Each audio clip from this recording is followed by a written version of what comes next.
Hey, Mike here from Showboys. We're excited to bring you Showboys Gaming, a YouTube channel created for you to enjoy our exclusive gaming content. Anything from live streams to gaming videos will be found here. Go subscribe now so you don't miss out on any Showboys gaming content.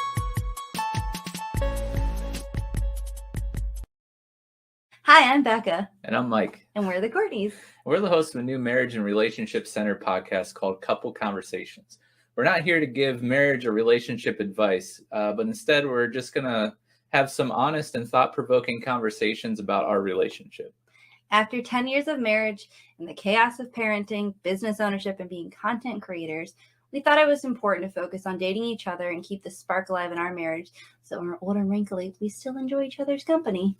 Each week we'll be going through a series of questions to have honest conversations about our relationship, as well as occasionally be joined by other couples to hear their stories and advice. We just want to share the things that we've learned along our journey and remind you all to continue to date your spouse. So join us every other Friday at 8:30 p.m. Eastern Standard Time, beginning October 8th, and join the conversation. Hey, Nick from Showboys here, and I want to invite you to become a member of the Showboys Discord. Our Discord is the one-stop shop for all things Showboys, from announcements to fun conversations, and of course, memes. Come get to know the Showboys staff and our growing community of pop culture fanatics. We have something for just about anyone.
Hey, Mike from Showboys here, and I wanted to let you know about the Showboys merch shop.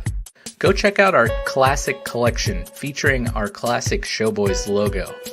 You'll find a variety of products ranging from phone cases to tumblers and coffee mugs, and of course, t-shirts and hoodies.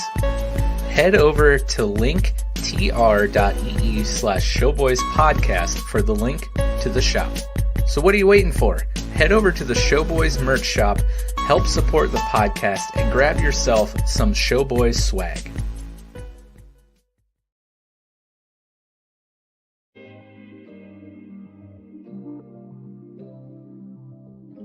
Hi, my name is Siv, and I'm a proud partner of the Showboys stream team. I'm what you call a variety streamer. What that means is I play a bunch of different styles of games. From platformers and shooters, to fighters and survival horror. We rarely play the same games twice, and it's normally a game I don't know anything about. What this means for you is fresh and interesting content, live on the regular. And if you're the kind of person who prefers to watch at their leisure, we have a YouTube channel where we upload content daily. I mean, with so many options, why haven't you joined the civilization yet?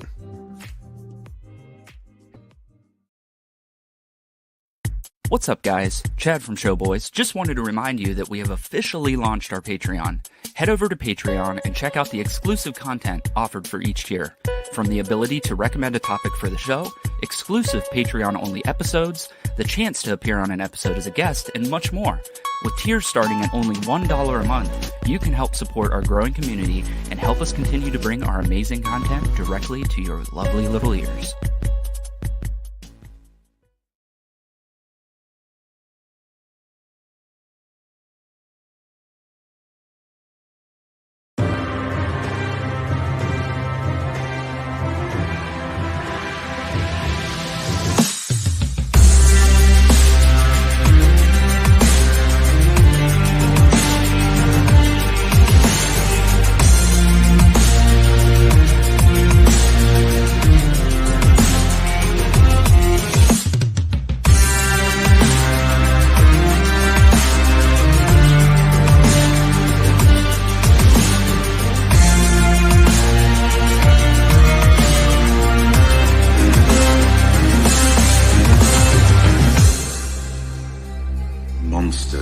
dangerous, and just now kings are dying like flies. I am the king!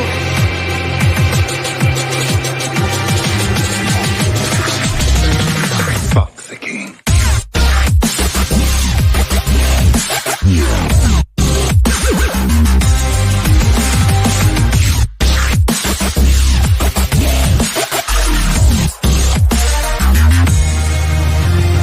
Knowledge is power.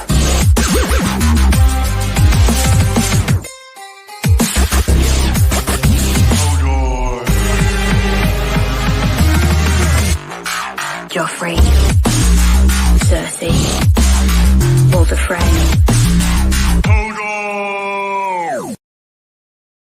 Yo, welcome to the Showboys podcast. That was an epic intro. Good find, Mike. Thank Really you, good thank job you. there. I just want to apologize because it's tad longer than our normal intro. I just couldn't find a good place to cut it off. Yeah, I just want worth to it. keep going. You had to end on the Hodor. Like Yeah, that's just how it has to end. Hodor! Even though that's a little head of the season we are covering, We'll but get there. thank you all for joining us tonight. Obviously, with me, I have Mike here. I have Chad, the usual crew, and we are doing something a little different here. We are going to shoehorn a companion series covering an entire series, season by season, basically for the course of the summer, in preparation for the next series. And I guess Westeros would be the best way to kind of frame it. There is no word for the known world of old Martin Boy, but Game of Thrones will be continuing on, but jumping backwards in time. And the House of Dragon will come out August 21st. So we are going to sprint through the entire Game of Thrones series, all 8 seasons this summer. But yeah, thank you for joining us. Chad, how are you tonight? Doing great, man. I am really excited for this. Like this is easily the most excited I've been for a podcast episode. Sorry, Jake. I apologize. You've been overshadowed. Ooh, short-lived. Oh man. Mike, how are you? Good. I'm excited. Basically I've learned from the podcast here that I'm pretty much like the unbreakable Kimmy Schmidt with like or like Steve Rogers when he like gets unfrozen after the first Captain America movie. He's got the list of stuff that he needs to do. Yeah, exactly. I'm basically just catching up on nerd culture stuff the last couple years since doing the podcast. Last year it was Star Wars, and this year it's Game of Thrones. So yes, I have never seen Game of Thrones. Not out of lack of wanting to. It was just due to my cheapness and not having an HBO subscription, which I learned last night that HBO stands for Home Box Office, which blew my mind. Yeah, that I found that text extremely funny at like 11:30 at night or whatever time it was when you texted it. So another late night, completely out of context text. Out of context. Deep into planning like this summer's Game of Thrones schedule here, and Mike's just like, whoa. Home Box Office. Did you They guys thought of that know in the 90s HBO too. stands for Home Box Office? They were figuring out. They kind of had the Netflix idea before Netflix did. Really. See, he gets it. Ugly Kid Joe Cross, Captain America. I can view this all day. That's right. Sorry. No, you're good. It's really weird being in this position. I didn't expect you to actually flip the camera spot, but that's fine. Well, it's not only it's the camera and then like just sitting here. It's weird. Yeah. I did feel. What did you do? Because I did feel like something is different, and I thought it was Nick. Oh, you guys swapped. Yeah, okay, Mike swapped us. Yeah. You're in your spot, but we haven't been swapped. Yes. But Always, yeah, guys. yeah. We are going to spend this episode dedicated to Game of Thrones, all things Game of Thrones, but we are going to keep it very, very limited to season 1. Point. Be mindful that there are people who have not seen Game of Thrones, even though it is a huge cultural thing that happened in the past decade. Just like Star Wars was a thing, pretty big cultural thing that we got Mike over that hump. So now we're going to get him over this Game of Thrones hump, so we can freely talk about it. And of course, very spoiler free, everything after season 1. So season 1, we're good to go. Everyone here on the show has seen season 1. If you are worried about spoilers, you may want to peel off and hurry up and watch season 1. Watch this episode and watch along with us this summer, because we will be generally crushing a season every 2 weeks. So we'll kind of be rotating these every other Thursday. We'll have a couple Sundays in there because we have a tight schedule to fit this in before August. Jordan, what year is it? You bumped your head, went back in time. It is 10 years 2011. Ago. The whole 10 years this came out. 10 or 11. Yeah, it's been a while. This is what we like to do here. But it is very fitting because I randomly 2 or 3 months ago was like, I'm just going to start rewatching Game of Thrones. I think I was inundated for all the other stuff that I had to watch. So I was like, I need to watch something that is familiar, that I know is guaranteed to be good, and that I want to watch again.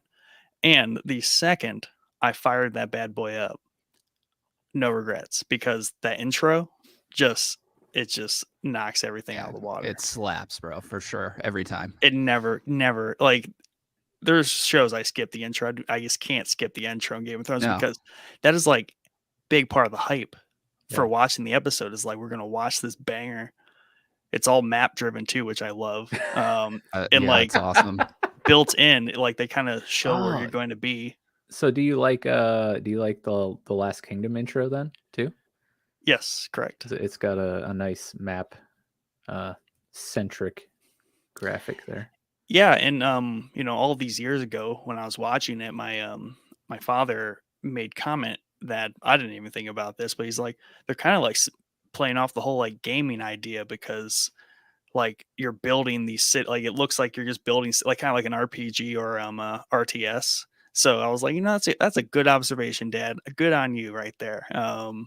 It's cool, and it changes throughout the seasons as well as different houses fall and that spoiler. kind of stuff.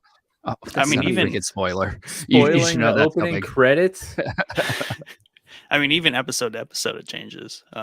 Yeah. So, not regretting that. So, obviously, Chad's seen it per usual 100 times or many times. He's watched it twice in the past week, apparently, getting ready for this.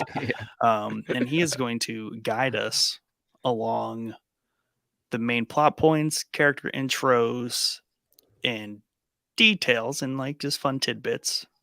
Oops. And we're just going to blur right through it in one big run. And then, I'll shoehorn in some main plot elements as we kind of cover that. And Mike will give random shout outs to kind of what sticks out into his mind, whether it's Hodor. We haven't gotten to that part yet, but he already knows it. That one you can't miss out of meme culture. And then I think he has another one saved up, his favorite one. But we'll get there. I can't wait to shout that one out. So Ugly Kid Joe Cross, he says, are you guys all getting together to watch it? That would be awesome, but no. House of Dragon or Game of Thrones? I think he's talking about our rewatch here. Okay. My first watch, but your rewatch. Yeah. That would be pretty dope. We're getting together to talk about it after we watch it in our own quarters. See what I did there? Biosip says we need a watch party. That actually would be really fun. If we could figure out a way to do it maybe through Discord, I think that would be awesome. Set up a stage or something, I don't know, and then just all sit in a voice chat and watch it. That'd be cool. Sweet Boy Joe says, for real, Civ, I'd head up for a watch party when I could. And he also says you should at least get together for the finales. Yeah. It's a great idea. Good call.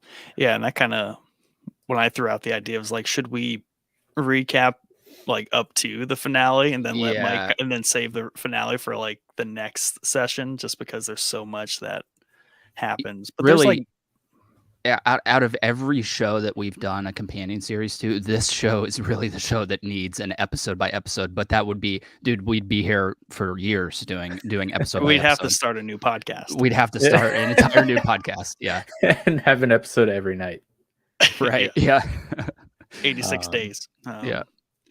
The big sprint. Cool. Well, of course. I did want to ask Mike, what's your kind of initial impression, right? One sentence, one paragraph, nothing detailed, but initial impression, like Game of Thrones, living up to it, not living up to it, sucks. No, I like it. It kind of, at least season 1, and from what I've picked up from you guys, it kind of like skyrockets after season 1. But the vibes I'm getting here are very much the same reasons that I enjoy the prequels in Star Wars. It's very like political. It's a lot of powers, people trying to move up the ranks in the social and political ladders. And that stuff's always fascinating to me. And I like the fantasy setting, even though really throughout the season, you don't really see anything fantasy wise until like the very end. You have like the White Walker in the very beginning of the episode or the season, like in the intro. Then I forget what episode it is, but in the Night Watch settlement at the wall, you have the one body resurrect there. Right. Other than that, you don't get any sort of fantasy, magic, supernatural type stuff until the last episode, at the very, very end, the final scene there. But I enjoy the settings are really cool. I like the world building that this does, but mainly it's just that like social and political climb that you see the people, the different characters in the different houses, and what all they're trying to like set up story wise. Because I feel like the entire first season is just a setup. Yes, that's exactly. Yeah, it's exactly what it is. And I always describe it like season 1, 2, and most of 3 is like them getting dressed for the big game. You know what I mean? They're putting their shoes on, strapping their shoes on tight, putting their jackets on and stuff. And then 4, 5, 6 are where the show's at for me, 100%. But you have to build that up because there's just so much going on in these shows, in the show. There's so many characters, and you'll see as we get into just the introductions of the characters in the first episode, there's a colossal amount of people that are introduced in that first episode. Yeah. So yeah, there's a lot of groundwork to be laid. But I've always, the first season to me is like, it may be one of the worst for me, but it's not because it's bad. It's just because everything else is so much better than the first season. But going back and like watching it, now it's kind of like you're going back to simpler times, you know what I mean? Like before everything hits the fan. So yeah. So I want to just kind of blow through character introduction. So what we're going to do is we're just going to follow kind of their introductions through the first episode of the show. So we start at the wall, and that's where I want to start. And we see shots of Night Watch members going beyond the wall. And I believe that this was actually a pitch for the show for HBO. I think this was filmed maybe like a year even before they even picked the show up as like a, hey, here's what we could do with Game of Thrones maybe.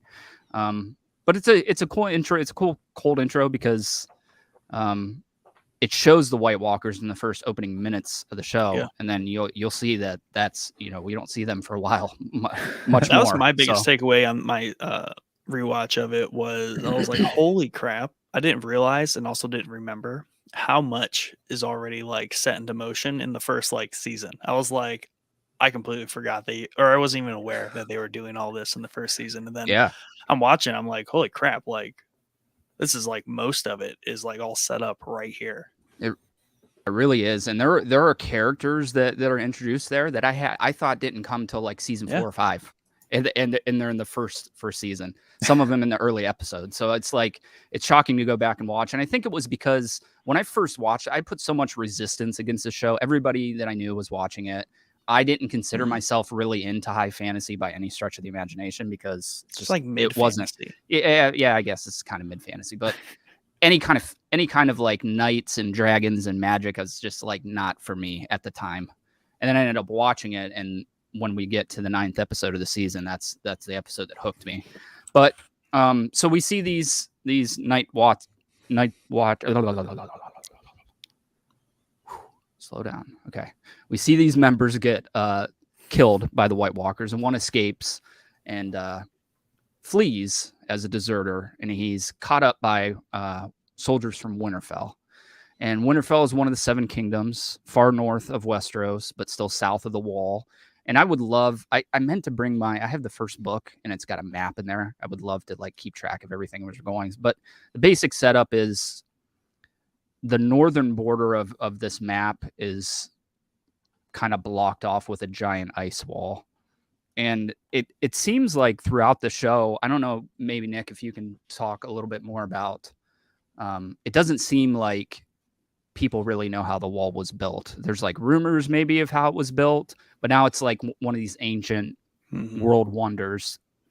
And it's kind of used to block the 7 kingdoms from the horrors. The wildlings. The wildlings. Yeah. Yeah. And can I just say one thing real quick about the intro before we get into the wall and stuff? Oh, yeah. I really appreciate what they did with the intro, but tonally, it's kind of completely offset from the rest of the season. Like it's very like horror driven. You know, it's kind of spooky. You have they walk up on the camp, and it's just, or the one guy walks up on the camp, and it's just a bunch of disembodied people and body parts all over the place. You have the little girl like speared to the tree, and then she like comes to life, and she's like walking and looks at the guy, and her eyes are all blue, and then the White Walker comes and chops off a head, and it's like just very horror like. And then the rest of the season is just like, hey, I'm trying to become the king and get the Iron Throne. And but I appreciate that, and I feel like if I'm understanding what you guys are saying about the rest of the series, it'll return somewhat to that feeling, and probably a lot more of the fantastical stuff too. But I just thought that was a really interesting way to like really pull you in the first like 5 minutes or however long that cold open is, and really like hook you in just throughout the rest of the entire first season. You're just like, I need to know more about what was going on in the first 3 minutes. But then you like never you never get that until like the last 10 minutes of the episode when they're like, yeah, we're gonna go out there and see what's going on. And then but anyways, continue about the wall. I just wanted to get that out. Well, just to add to your point, that I think that kind of speaks to the cultural significance of Game of Thrones and what it did, because on the second watch, I really realized how much everything was so apparent in the show, right? And they're setting these expectations, but as viewers 10 years ago, we weren't picking up on what those expectations were supposed to be or what they meant. Yeah. So they put that cold open in there. But when it shows back up, it's like brand new all of a sudden. Like somehow this show makes you like forget what you should be expecting. Absolutely. And then this crazy stuff happens, and you're still blown away. And it just really reset the bar in terms of how a series can run in terms of main characters and all that stuff.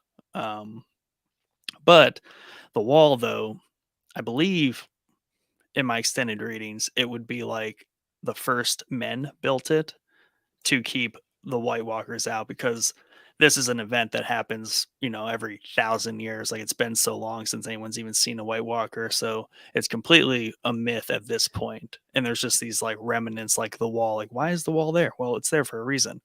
And it has a little bit of a Lord of the Rings element to it, where once like Westeros, that continent is very much Great Britain, but like expanded to be an entire continent. Yeah. And we're looking at like a medieval time where the world is changing.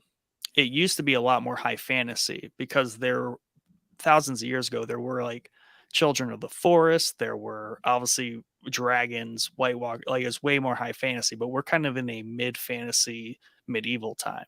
So that's kind of the framing of the setting. So there's all this like reference to this crazy stuff that happened, but we're in kind of this like lapse time, like almost a renaissance kind of, but like it's summer and winter is coming. And that's throughout the entire season, anytime anyone brings up anything about the dragons or the White Walkers, like that's not even real. Like, it's been so long that like it just doesn't it's just exist a myth. anymore. Yeah, it's just a myth. Yeah, the White Walkers have been gone for thousands of years. I don't know if they say specifically when the last dragon died in the show, but it's been a while. So yeah, all these elements are like in the world are just like it's a myth. You know what I mean? And I think that's so cool. How do you say her name? Daenerys. When she says, you know, I'm the daughter of the dragon or whatever, and they're like, yeah, please, yeah. Like, dragons aren't real anymore, girl. Come on. Right. Ugly Joe here. He says, wow, we don't talk about harsh, winter. Bro. I like the double entendre there because I take that as an Encanto reference. But I also take it as in Ohio, we definitely do not talk about winter when it's about to be summer. So, right. Nice. I will say that there is something, and I think I said this in one of our episodes. It might have been the Demon Slayer episode I did with Brady. There's just something very effective about a horror sequence in a snowy forest. Oh, yeah. It's just very good. It's very effective. So. T. Bush, old Timmy B Man says, "Give me winter back. These mosquitoes are on X Games mode right now, bro." If he wasn't walking through the woods. Shout out our new Discord channel, Big Clouds. Go check it out. Check it out. So, as this deserter is kind of captured by these Winterfell soldiers, he tries to tell them that he saw the White Walkers, and like we already discussed, nobody believes that they even exist. So, we are introduced at this moment to the Stark family, who is kind of becomes one of the main families in the story, right? We have Ned Stark, who's the Lord of Winterfell and Warden of the North, Catelyn, his wife, Robb Stark, who is his oldest son, Brandon Stark, which I think is like the middle son, Sansa, oldest daughter, Arya Stark, who's the youngest daughter, and then Jon Snow, Ned Stark's bastard son, which we're going to get into a lot about him.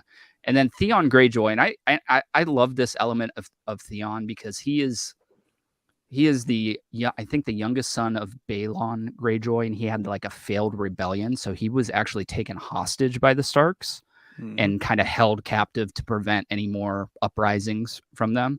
And he's become part of the family now. I think he was taken at a fairly young age. But why don't you guys talk a lot like Uhtred? Yeah, a similar age, yeah. So talk to me a little about the Starks and Winterfell and what you guys thought of these characters. Winterfell looks like a giant dump. Throw that out My there. hell, yeah. I like the Starks, you know. Ned, good guy. Jon Snow, I like him. I had mixed feelings about Theon. Like at first I thought he was kind of like a turd, and then towards the end of the first season I was like, okay, I like this guy. Yeah. But I have a feeling he's probably going to be a turd. I'm not sure yet. Yeah. Well, and the oldest is Robb, right? You said? I like Robb. Yes. Rob's cool. I dislike anyone named Caitlyn that they call Catelyn. Catelyn, yeah. I hate that. Get that out of here, George. Hey, don't say that. Ned will get you. Well, don't talk bad about his woman. Spoiler alert, I don't have to worry about Ned anymore. Rip. Yeah, right.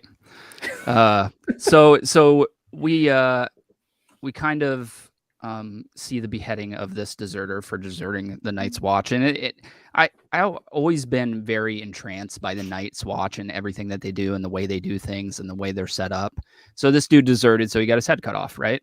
Then we get this cool little scene where they find all these dire wolves, and these things are kind of the horror, like part of the horrors north of the wall that aren't supposed to be south of the wall, these giant wolves.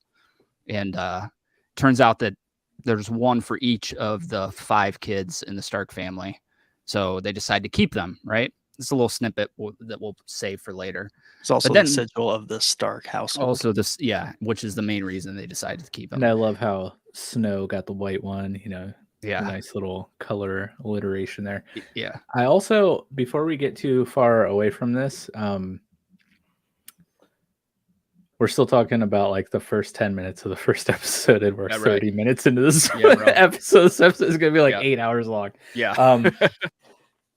I love the, I don't know the correct word, but I love the situation here where Ned, because he is the one who, you know, I forget exactly how he words it, but passes the sentence. It's like, yeah, it's like his sentence, right, or whatever. So he has to be the one who executes the deserter. I find a funny parallel between that and later on when Ned is executed. How, oh shoot, I forget. Joffrey. That's it. Yeah. Joffrey does not, you know, carry through the sentence like Ned did, which I think there's a really cool parallel there of like the kind of people they are, because I don't think it's accidental that Ned goes out, like they explain that like he has that line there. It just kind of shows his character. Yeah, they're very different. Joffrey sucks. Yeah, right. It does the exact opposite. Yeah. They're very different houses, right? The Stark, especially Ned. Ned's like a good character surrounded in a world of awful freaking people, right? And he's like the one lone good dude, and it comes back to bite him in the ass eventually, right? So he's the story of like the good soldier who just like gets promoted through the ranks. He's seen war, he's been around, but he's trustworthy and loyal, right, to the Baratheon family, which you'll get to here just about now, right? Yeah. So we are actually going to travel to King's Landing, which is the capital of Westeros, and we see a funeral and kind of religious rites for somebody named Jon Arryn. He was the hand of the king, and he's actually the husband of Kat's sister, Lysa Arryn. And we see introductions of 2 very, very important characters, Cersei Lannister, who is the wife of the king and the only daughter of House Lannister, and Jaime Lannister, her twin brother, and oldest son of House Lannister. And we see them discussing something about the death of this man, and they're being very quiet about what they're discussing, but you can tell that they're concerned that he might have told somebody something. And so tell me a little bit about Cersei and Jaime for you guys. Like, how do you take these characters in these opening episodes? I mean, overall, the Lannisters are just kind of like pricks. And it plays into also, there's a lot of geography that goes on in this too, because the Starks are in Winterfell. It's in the north. It's cold. It's a little more brutal. Everyone's farmers. There's the main Winterfell is like the hub. It's basically Ohio. It's basically Ohio. Right. And then wow. King's Landing. King's Landing basically is like Tampa, Florida, or it you know, very it's Mediterranean feeling. Yeah, it's nice. It's well, the weather is nice, and the palaces are lavish. The city is huge, but it's full of just like slums. Like there's poor people. There's sounds a lot like California. Yeah, it's a big urban area. So they live these kind of lavish, really kind of, they're used to summer and just nice weather. They're just kind of in that mode where they're very just kind of selfish. They're kind of like the Kardashians a little bit of Westeros. Yeah. And then, you know, obviously the Starks very opposite them. They are more noble, honorable, tougher lives. You see this in the first episode here. You know, they're training archery. And Ira wants to like use the bow. She's a girl. She shouldn't. So they practice a lot of kind of traditional kind of medieval type things. Yeah, they're totally split as far as religions too. They have two totally different religions and everything. So I always found that fascinating. I also really found it fascinating that, like, if you look at the Starks, they're like the perfect setup of like a family in this world. Like they have a father and a wife and sons, And not incest. and not incest. And but if you look at like Cersei and Jaime, they look like who you would picture a king and a queen, even though they're not king. Well, she's the queen, he's not the king, but they're just like perfect little blondes. They're perfectly dressed. You know, they got perfect jaw lines. Everything's perfect about them, but everything else around them is a total shit show. So I don't know. These characters for me go through quite the roller coaster through the seasons, but in these opening episodes, I just find them like very gross. Like I just want, you know what I mean? They're just gross. That's a great word, because they are literally disgusting. Yeah, So- and I mean, they're, you know, the two main of them that were introduced, Jaime and Cersei, like they're whispering about something in the palace up on the balcony, right? Yep. Obviously, like you said, they're, you know, Joffrey just kind of looks, he just looks foul. He does, and, yeah. and very early on, they follow that up with just his behavior, which is just it's more foul than his appearance. Right. It just like goes hand in hand. Yeah. But I really like, so we learn that this John Aaron was like a father figure to Ned, and Kat tells him that he's dead, and the king is riding south to Winterfell, and he knows that there's only one thing he's coming south for, and he needs another hand, right? Or north, I'm sorry. He needs another hand.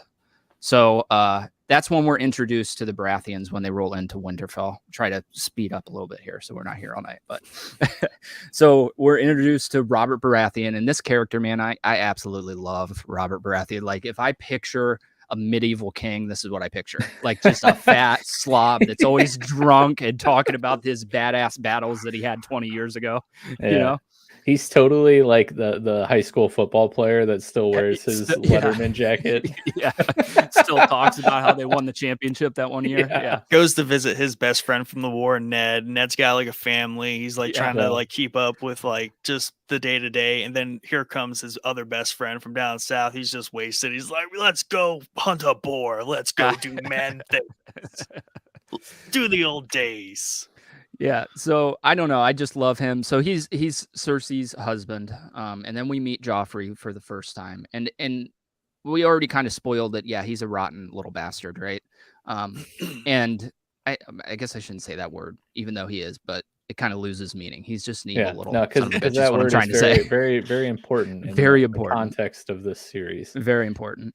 But when you first see Joffrey, he doesn't look evil. He looks like the cute little prince, in my eyes, at least. The first, episode where you see him like getting off the horse, he's got like all the gold, and he's like smiling at Sansa and all this stuff. I'm like, oh my gosh, look how cute he is! Oh my goodness! But that just goes real freaking downhill from there. Am I right?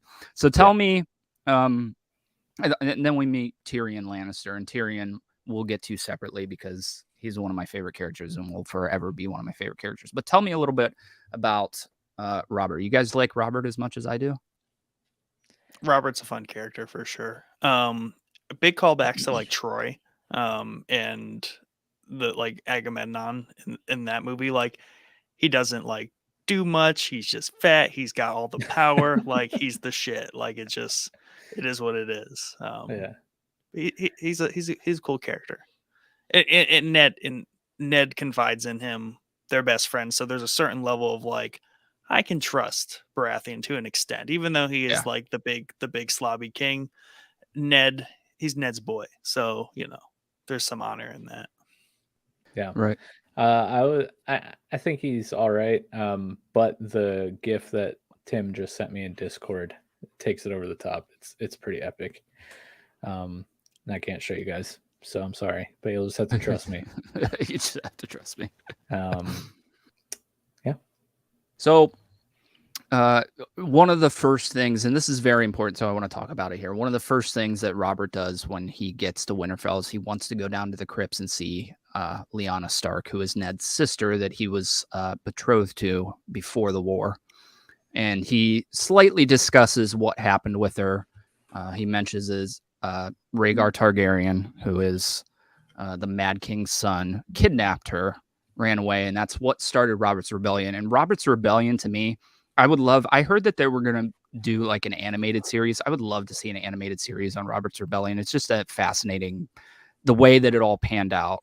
I just find that whole story fascinating. And that's what I think I love most about Game of Thrones is there's just a shit ton of past lore and wars, and this world is very, very dense. It feels like Star Wars, where you can go decades back and hundreds of years back, and we're about to, and House of the Dragon takes place 200 or 300 years before Game of Thrones.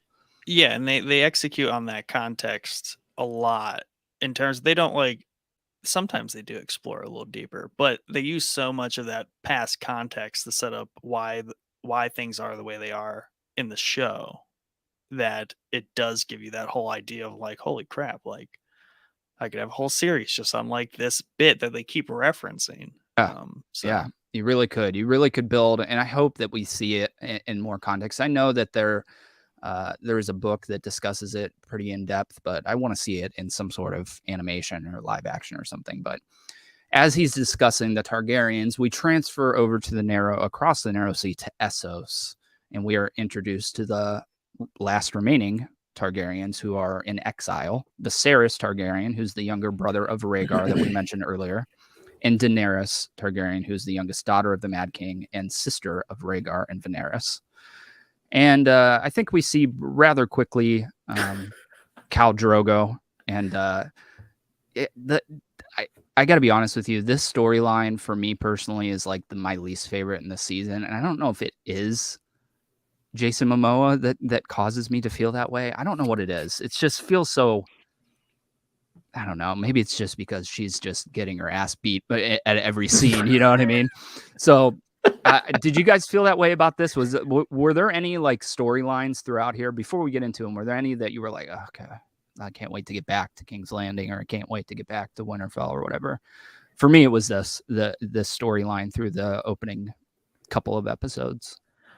Honestly, I liked the Drogo Daenerys. Am I saying her name right? I feel like I'm not saying it. Daenerys. Daenerys. Okay. It's going to take a while to get some of these names. Some of these names are rough. So Drogo and Daenerys. I liked that storyline. I mean, it is pretty rapey there at the start. But I find the Targaryen, like her brother's giant scumbag. Hate that dude. Yeah. Dude. But I find that how that storyline plays out through the end of the season, I thought was really cool. One of my favorite characters is let me pull up my notes here. Where Jorah. is it? Jorah. Yes. Yeah. Jorah. One of my favorite, dude. I love that guy.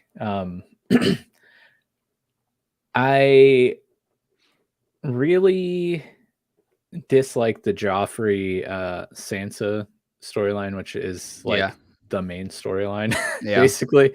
I like the Ned becoming the Hand. That's cool. I like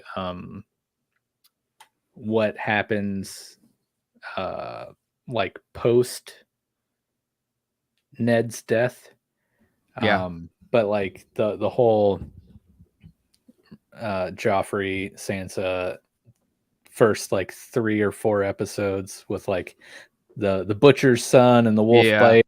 Like I agree with you, and I think it's for me personally, I think I hate Sansa, and that's kind of mean to say, but I think you're not meant to really like her through these opening scenes. She's very, very annoying. She's very naive to everything that's going on. She has this perfect little image of how her life's going to go. She's going to marry Joffrey, and they're going to have cute little kids with blonde hair. And unfortunately for her, it doesn't turn out that way. But I like how it progresses, though. Like once Ned loses his head. I don't know why I wanted to say that, but I did. But like when Joffrey takes her, well, first he just like does it in front of her, which I hate Joffrey, but like he crushes what his character's intention is. Oh, like, yeah. I've read very that, well like, portrayed. The actor is the Oh. nicest person ever, but That's he, what I he heard. plays Just Joffrey mean. to like Yeah. the most like Yeah. pure evil. But like the executing Ned in front of everyone, even though he said that if he like confessed he's the rightful heir or whatever, that he would let him go serve on the Night Watch or something. That was brutal. But then like he's like, yeah, former Joffrey, hold my glass of wine for a second. I'm gonna like up my brutality and hey Yeah. Sansa, come out here. I want to show you something. It Yeah. takes her out and makes her stare at her father's head that is now mounted on a spike outside. Yep. And the whole interaction there, the little like dialogue between him and Sansa is just so brutal. It And really then is, she yeah. like basically quips back something like, not if Rob kills you first or something. And he's like, well, Dude, his my face mother in that scene, said, his oh face was yeah, like, yeah. But I love how he's like, my mother, we're still to get married, and my mother told me I shouldn't hit, my wife or whatever, or something along those lines. So he's like, hey, can you take care of this? yeah, like so screwed up. His entourage just like slaps her around. Yeah, so it's screwed just up. like, oh dude, he crushed that part, and that kind of like redeemed that whole storyline for me, just to show like his true nature of just an evil little snot-nosed turd. Yeah, I love that. I love that whole scene. We'll get to that scene here, Ned's beheading and everything, because I think the way that scene plays out is absolutely brilliant. But we'll get to that. But Nick, tell me a little bit. In this Targaryen storyline, we do meet Jorah Mormont, who's exiled by Ned Stark. So he is also exiled to Essos for selling slaves, and he kind of becomes like a bodyguard, I guess, for Daenerys. Yeah. And tell me a little bit about the Dothraki, their plans, and what Daenerys gets for her wedding gift. Yeah, so Essos here, this is like basically Asia, Eurasia, if you will. And the Dothraki are very much kind of like Huns. They are kind of like Scythians. They are horseback living nomads, and they are just the best warriors in the world. So, I mean, you have Daenerys here, who is Targaryen, and her brother, right, believes he is the rightful heir to the throne because he is the male of the family, the last surviving one, blah, blah, blah. Baratheons during the rebellion overthrew their father, the Mad King. So, the whole intent here is this little weasel wants an army to go take over Westeros, right? And this is one of the early kind of intentions of like challenging the throne. Like we have someone that really wants the throne. Yeah. Right now, everyone else's intentions are really kind of hidden or not quite there yet. Right. So he's going to marry Daenerys, his sister, off to Khal Drogo, leader of the Dothraki. And it is his belief that with that, they will somehow cross the sea, which Dothraki don't do, and take over Westeros. So it's a very kind of naive plan, really, in the eyes of a boy, really, who has no experience in the actual world. But this is how we kind of place this far off. And I think that's why you maybe don't like this storyline early on and to begin, because it is completely disconnected from the rest of Westeros, because it is in a completely different continent, and it's paced out a little differently. It's a little bit more of a simple structure, and it isn't connected right away. So, but I did like this story, this arc a lot from the get-go. I just think those settings are really cool. I would like a Game of Thrones series to focus more on Essos. Yeah, that's the funny thing, because if you look at the map, I believe Essos is significantly larger than Westeros. It's actually a continent below it too that connects to it. It's massive. So that's definitely a good point. I don't want to say that I hate this story. I don't know. Maybe I just felt more intrigue in the other stuff that was going on. Actually, in the books, Daenerys, and this kind of makes this entire thing kind of screwed up even more than it already is. She's like 13 at the beginning of the show. Obviously they changed that for the show for obvious reasons, but HBO's not that right, wild. right. So we go back, and I think that's what really drew me to this as far as a fantasy story is because we're telling a lot of very, this is something that Tolkien would have never touched. A lot of the stuff in this would never be in a Lord of the Rings book. And I think that's that in combination with it being fairly grounded for having dragons and magic and stuff. It's based off of a actual war, the War of the Roses, which let me tell you, I read a book on that, and there's like equally as there might be more screwed up crap that happened in the actual story than happens in the show, but it's loosely based on it, right? So yeah, I don't know. I know you guys are Lord of the Rings fans, right? Yeah. Okay. I have actually seen that. You have actually seen Lord of the Rings, shocker. I've read the books too. You read the books too? Wow, you're a big fan. Okay. Yeah, I don't know. There's just something for me that even going back and watching those now, I can't get into them even after. But go ahead and read Bio's comment there. Oh, he just when talking about the Dothraki, he said they are my people, basically Arabs, winners. Yeah.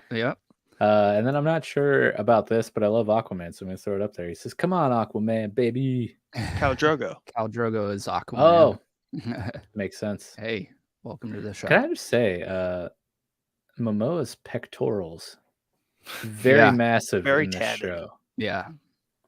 And I also think it's really cool that language is totally made up for the series that they're speaking Dothraki. Awesome. So it's very, very Game of Thrones, because I think Lord of the Rings has a made up language too, right? Elven or something. It has like 4 languages made up. Really, yeah. That I just find that so fascinating. But we kind of go back to Winterfell, and we're going to be introduced to Benjen Stark, and this is another important character I want to point out.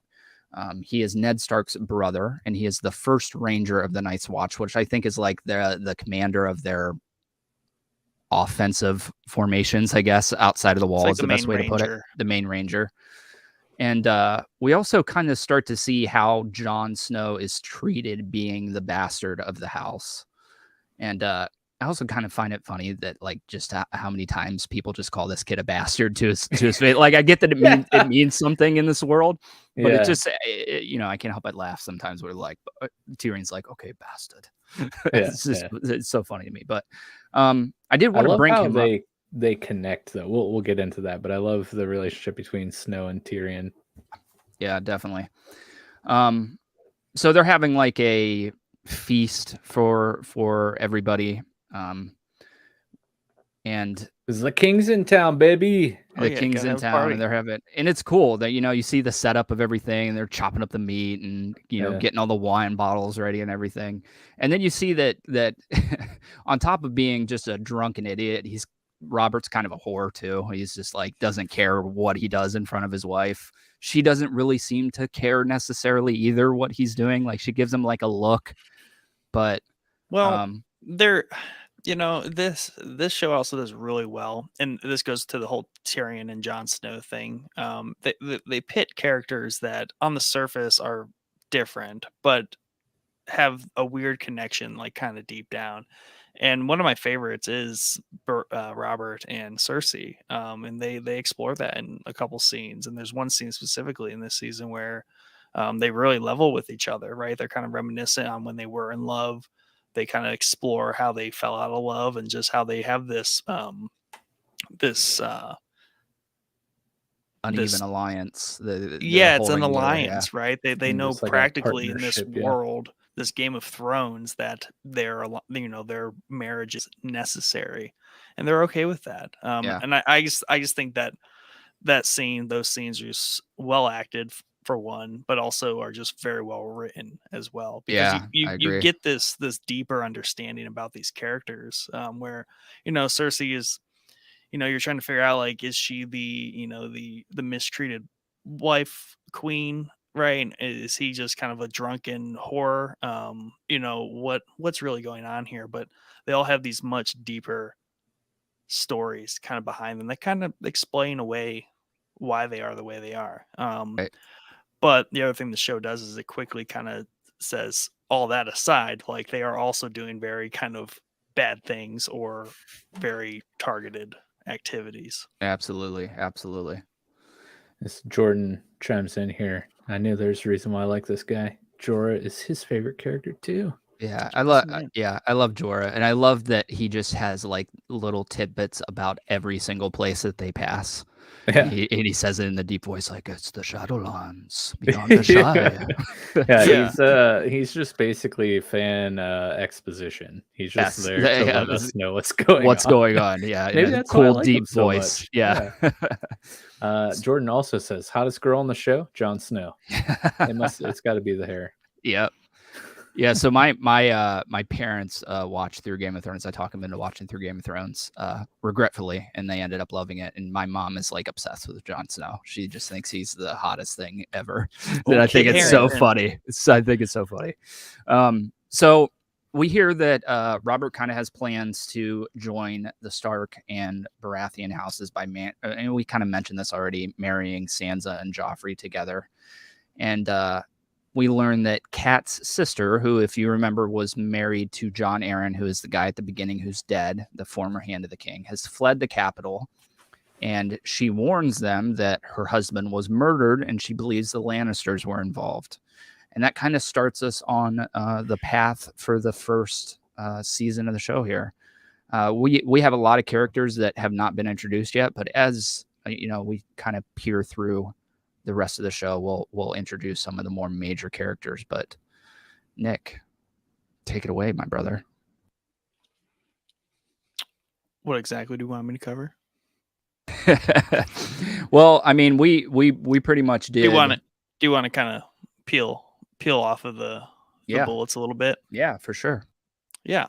So as we've been talking about, so the season 1 here, obviously a lot of character introductions, lots of characters that are kind of like buried in the niches that aren't seemingly important now, but they are important later, even if they don't get a lot of screen time, because they're just important pivot characters for later story arcs that happen. Right.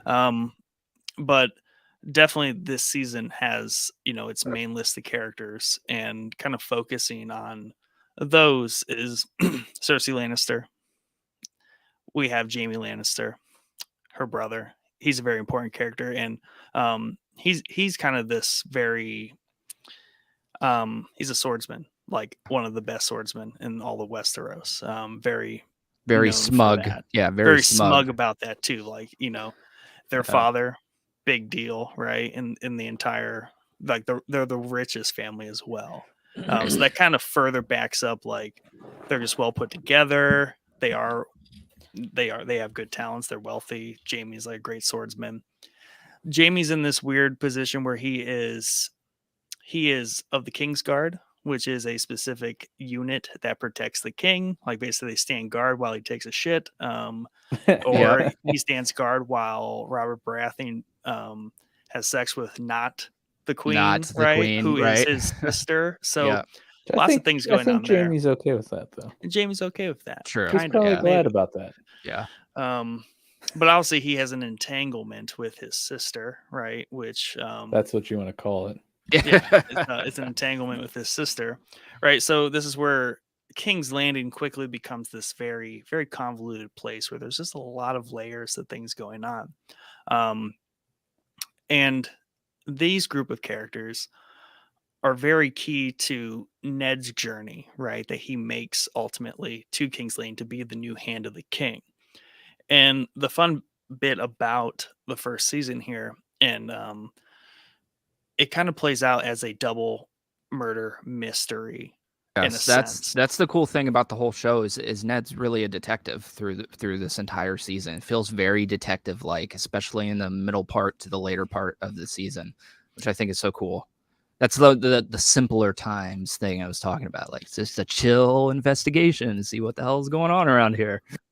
Yeah, and through that, I mean, you just uncover all the stuff that's going on. And this is what obviously kicks off the whole series, is how this first season just kind of falls apart, because it's a simpler time because we have a very linear timeline that's going on this first season.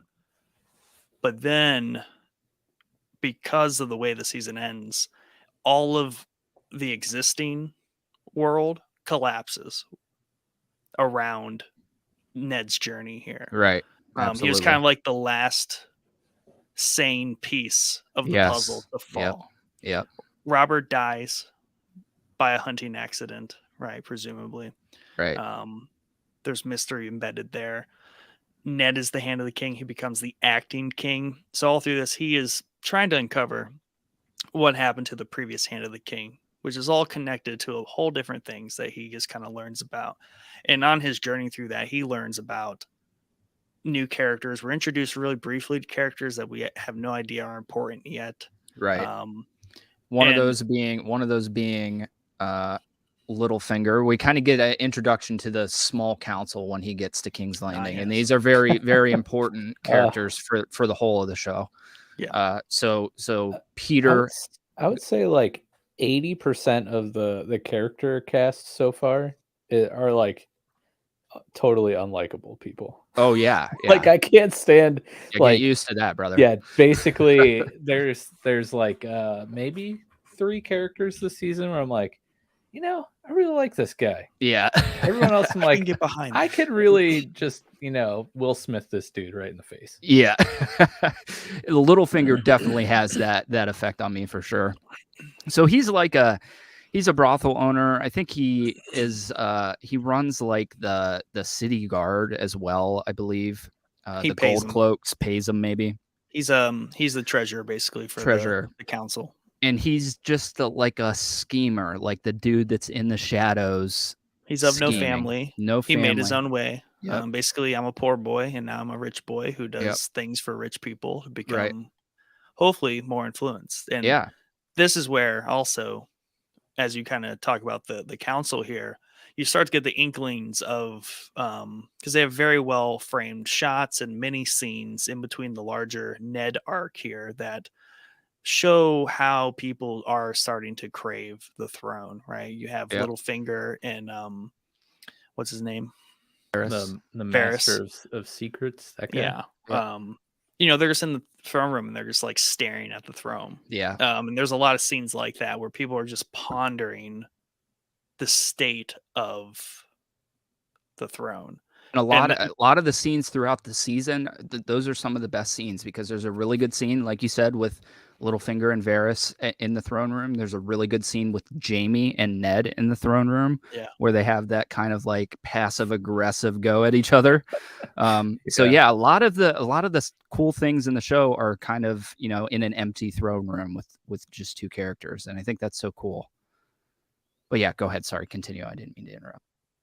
No, yeah. And so, there's like a line of characters here that get introduced through Ned's little murder mystery he's doing. But wonderfully, in verse of him, his wife, Catelyn, is also on not a murder mystery, but who tried to kill my son mystery. Right. And that's kind of something that we kind of breezed over. Or I don't even know if we even breezed over it, but at the end of the first episode, at the end of the first episode, Bran is kind of known for being a climber. We see him getting yelled at by his mother for climbing high on the castle. And at the end of the episode, he climbs to one of the towers in Winterfell and kind of peeks around the corner and sees Jaime and Cersei having sex. Whoopsie. And they spot him, and Jaime kind of grabs him. And it's fun that this is another scene that's kind of like Ned's beheading later on. It's the first one, really. It's the first one where they make you think like maybe he's just gonna let him go because he like lets him go. He's like he's 10, and then he's like the things I do for love, and just shoves him out the door. And that was the first thing that was like, oh man, like this show might have something like that. Might have just sunk its claws into me because what a way to end an episode. Yeah, that's the end of the first episode. Yeah. Attempted murder on a 10-year-old. Yeah. And the first episode is this very simpler time. They're introducing a ton of characters. You're like, what is going on? And then you're like, you get the first inkling of like, whoa, scandalous, like, aren't they brother sisters? Like, you're trying to remember, like, who are all these people again? You're like, wait a second, that's not right. Like, 1, that is the queen, and that is not the king. 2, I'm pretty sure that's her brother. 3, fairly important son of, Ned. Right. Can't just kill him, right? Yeah. But they sure went for it, didn't they? Yeah, I definitely was like very shocked at the incestual relationship there. Was not expecting that at all. I was like, oh, it's that kind of show. Okay. Interesting. It seems to be like a big topic for the show, but believe it or not, it was actually fairly common back in those times Yeah, because hey, you got to keep those bloodlines pure, man. exactly. But yeah, then they're just like, you know what? I think I want to one up this. Let's kill a child Right. immediately after incestual, incestual, love making. right. like, all right, this show's a little rowdy. Yeah. Oh yeah, for sure. And I also like they're it's well written. It's a well written show. And the line that Jamie delivers there, like the things I do for love, like it's kind of campy, but it's mostly like poetic. It's mostly kind of very. It's not quite on brand, right? With like Right. the more very well written scenes, like in the throne room, right, where people are kind of dueling with words. Then you have these kind of more wild lines like that, which are just simple. They seem kind of cheesy, but it builds these characters. Yeah. It's totally him though. Yeah. Oh, for sure. Yeah, like that's definitely just Jamie being Jamie. Yeah, definitely. I mean, Jamie. I guess in his situation, like, I guess, like, bro, whatever, like, your explanation is for all this activity. Yeah, you gotta have something. So yeah. I guess I just really enjoy it because, and I think it's like the next. So obviously, Bran doesn't die. He kind of slips into a coma, and oh yeah, paralyzed. I think I really like the way that they show that like everywhere the Lannisters go, like just shit follows these people. Like they're all doing bad stuff. You know what I mean? Because we do this in Winterfell, and then they leave, and on the King's Road, it's the whole thing with the Butcher's son and Joffrey and that whole setup. It's just like trouble just follows these people, even though they look well put together and they're all perfect little blondes. They're shit shows at the end of the day. They're evil people. So pretty much very descriptive of being a parent. Like, having kids, you're pretty much living the Stark life. Yeah. But go ahead, continue. I wanted to put that little snippet in there because you were getting towards Kat's investigation, and Kat kind of starts her investigation by going up into that tower and finding a blonde hair, and that's when she kind of discovers that maybe he saw something that he wasn't supposed to see, and she kind of makes her way. He did not fall, yeah. And she kind of pushed him. Someone definitely pushed him. That whole suspicion happens because as he's laying in bed in his coma, an assassin attempts to murder him. Right. She does her best to like fend him off, but eventually she's overpowered, and then one of his dire wolf, shout out from earlier, comes and just mauls this guy and like rips his throat out, which is awesome, but also kind of sucks for them because they can't really question him to be like, yo, who sent you? What are you doing? And I love that whole sequence because the dog absolutely shreds that guy apart and then just hops up on the bed and lays down next to Bran. I'm like, oh, that's so cool. It's so cool. But all they really have to go off of is that dagger that he's using, right? And that's a great segue into our next character we need to kind of touch on here, and that's Tyrion Lannister.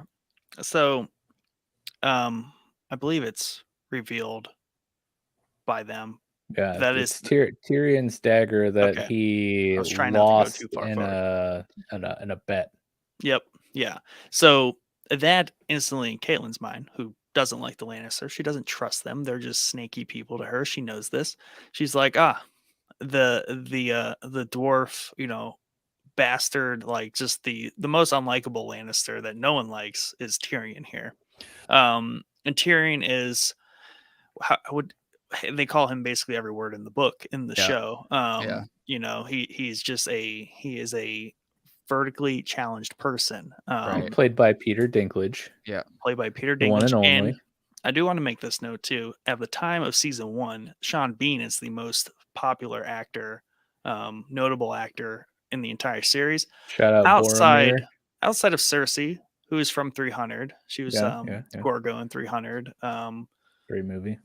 and Peter Dinklage was in stuff, but there's a lot of actors that were made out of this series. But Sean Bean already being, poor guy, dies and everything. Dies. Dude, shout out to BioCiv. I didn't put this up earlier, but this is perfect time to put it up. Why do they always kill Sean Bean and everything? Yeah. It's so Good funny question, because I should have known that going into the show that was that was a thing before Game of Thrones was even a thing, that they killed this guy in every single thing he's in. So I should have known. Once again, they put it right in front of you. They're like, it's Sean Bean. He's going to die. But we're like, no, he's not going to die. Yeah, he's like going to make it out of this. Yeah, he's the main Stark, character, bro. Yeah. But Tyrion Lannister, he is the youngest brother of the Lannisters, the youngest child. He unfortunately caused the death of their mother, for which his father holds against him for all eternity. Because one, he's not Jaime, right? He's not tall, handsome, and the best swordsman in the world, right? He's not normal. And he's not normal, right? Killed the mom. He's an embarrassment. He is a whore for sure. He bangs everything everywhere he goes. He's a drunk. He's always drunk. I think they made a comment as they're preparing for the king's party to arrive. Like, make sure you got all the wine barrels up here. So yeah, I mean, he's just disliked, and obviously he gets along with his siblings on a functional basis, like we all do. And it's kind of sad necessity, like they're siblings, and those are who he gets along with the most. But he also is this very learned, well-spoken, and intelligent individual, which they weave, especially in season 1 here, in between all of the foul things about him. Because he has great dialogue with Jon Snow. Yeah. He shows sort of an alternative playing field that he operates on, separate from everyone else. And this is where that intrigue comes into. But at the same time, you have the Catelyn storyline plodding along. You're trying to figure that out. Like, does he have something to do with this? But, departing from Winterfell, he actually heads north because he wants to see the wall. He wants to see. He's taking a little trip. Yeah, he's taking a little field trip up north. So, also in this season, the first episode, like, everyone's in one spot for like one of the very rare times, if not the only times. All these main characters are in the one spot in Winterfell. But right after episode 1, a big group of them go back south to King's Landing. A group of them go north. Jon Snow goes north. I don't know how much we've touched on him yet, but he goes north with Tyrion because he's actually going to become part of the Night's Watch. Yep. He goes with his uncle. Yeah, and I know you have a question in there, right, about him joining the Night's Watch. So go ahead and ask that question. Hold on. Tim says, I think Sean Bean boycotted dying in movies and no longer takes roles if he's going to die. And that makes me wonder, is that why we haven't seen him in anything since? It's like, sorry, they're like, die. Yeah. But then he also posted, I don't know why he keeps sending these to me personally in Discord and not sharing them with our entire community, but amazing Sean Bean meme. I don't know who you are, but I will find you and you will kill me. I have a certain set of skills, and none of them will help me survive, unfortunately. Yes. So why does Jon Snow just like randomly turn tail and he's like, I'm gonna go be in the Night Watch now? I mean, I think it kind of makes sense as I learned more about like him being a bastard and like Catelyn not really accepting him because of and she's freaking from she's evil to him, really. Like when he goes to say goodbye to Bran, she like doesn't really even want him in the room saying goodbye. So I think I think it was just like he needed something else, you know what I mean? Like everybody seemingly hates him outside of his brothers and stuff who are very kind to him. Well, I also think it's kind of like he was coming of age too, right? And he's the bastard of Ned. So it's kind of what purpose do you have here amongst the family? Like the most noble thing he can do in his position is to go be part of the Night's Watch on the Wall, which like you said earlier, Night's Watch is a very interesting group in how they're structured, how they operate. They are one mysterious. They're too kind of live a very shitty life. They're full of criminals and people who just, instead of getting executed, you can opt in, become part of the Night's Watch. Right. But also Very permanent lifestyle. very permanent. But once you're in it, it's a brotherhood. There are very good people. Basically, they're led by a very noble group of people from good houses. And it almost has this certain, they are the watchers on the wall, and they are this unrewarded, unspoken kind of like protectors of the realm. And I also think it's very interesting that at the beginning of the show here that they are extremely undermanned. Right. Yes. They said they can only man, like, there's a certain amount of castles on the wall and they can only man like 3 of them. Right. 3 or 5. I think there's like, it's an odd number, but yeah, they only have the middle one and the 2 on either end. Barely. Right. Yeah. Which I think is very interesting and kind of shows that like nobody really believes that there's any kind of threat north of the wall anymore. So there's no need for these people. It's really just somewhere that criminals are going to go instead of being in a cage or getting hung. So it's the Alcatraz of Westeros. Right. Yeah. But yeah, underfunded. That's what we're talking about so far with using the term bastard. Like, it has a very significant meaning throughout this series, and particularly with someone like Jon Snow. And as you'll learn, someone like Joffrey. But we'll get there. See, I still use that term present day in context, and like people look at me weird. I'm like, no, literally, like bastard. Like, it's a real term, real word. Sorry, kid. Nick's just running around calling kids bastards. It's just a term. No, like literally, you are, and figuratively. Great kid, but sorry.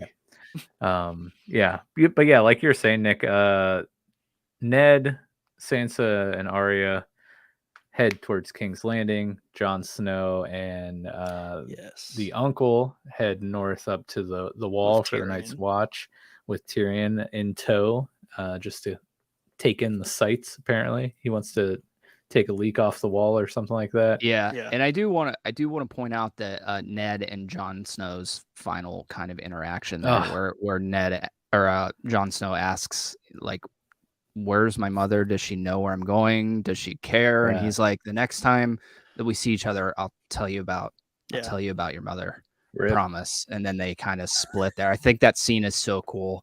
And unfortunately, not going to pan out the way that, that Ned intended it to, probably. But I just think that scene's really cool, and especially with the way they kind of split in directions and go totally different directions at the end. And then you have Kat, Robb, Bran, and the other siblings staying put in Winterfell. Winterfell? There always has to be a Stark in Winterfell. That's currently Winterfell. Fell. So they're there. Robb's Kat's kind of like in charge, but she's busy, doesn't want to be bothered because she's at Bran's bedside 24/7. So Robb kind of steps into the leadership role and takes the reins of Winterfell. But before we get too far, Underfunded says, sometimes when you put me on screen, it feels like the teacher caught me passing notes and read it to the class. Like I'm in trouble. No, it just laughs. Cool. Yeah.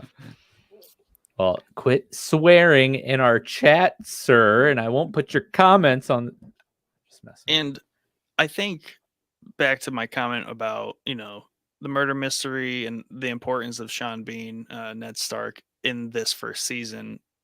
He carries, we're following this character and we're invested in him because he is uncovering all these secrets. He's putting together things in his own mind of what's really going on, but also he has this great wealth of knowledge of the past. And that whole bit to Jon Snow, which was a good call out, Mike, is this entire web of mystery, right? That kind of becomes the viewer's mystery to solve throughout the entire series. And that's where I think just ultimately the significance of Sean Bean dying, once again, not even in the finale, in episode 9. It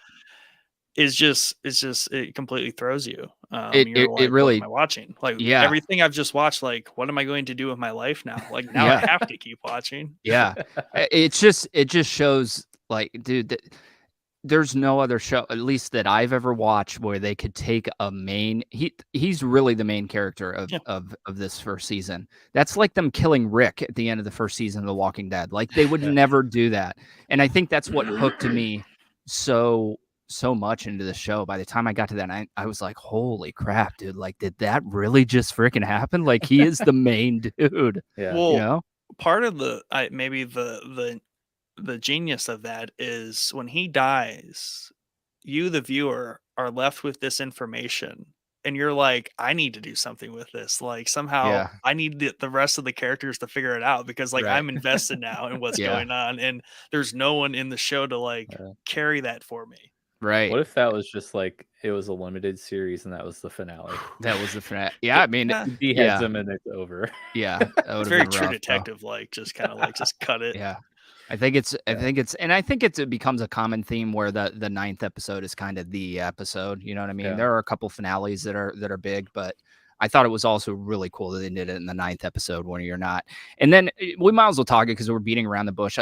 This entire scene, I absolutely love the way this scene is set up, because they kind of make it seem like he confesses, right, to these fake crimes. So like, just to bring the storyline up to this point. So yeah. I mean, we can talk about it later. It's fine. Yeah, no. We keep beating can around. We can fast forward the story pretty quickly. Like, so Ned is, kind of trying to figure out what happened to the previous hand, but also when Robert dies in his hunting accident, he basically, Ned's like writing down his last will and testament as Robert's taking his last, final breaths. And Robert tells him, that Joffrey will be the rightful king or whatever, or the next in line basically to take the throne when he dies. But instead of doing that, due to some things that Ned has uncovered in his time in King's Landing, instead of writing Joffrey, he writes the rightful heir. Why? Because he finds that Joffrey is most likely Jaime and Cersei's child. And his discovery of this is just awesome, because he digs up this book of just all the houses in Westeros. The lineages, which happens to be the book that the previous king's hand was, found and looking through, hence why he was murdered, most likely. Right. And it was just great when I rewatched it, because it was he's flipping through, he's like, just all the brown hair, have blonde brown hair. Yeah, like he just putting the basics together, right? And he's just like, huh. He's like, crap. Meanwhile, though, part of his treasure hunt was also finding that Robert has bastards spread out and about, which are problems, right? Or not problems. Like, to him, they're more like, well, the actual son of the king should probably be the heir. Yeah, pieces of evidence, yeah.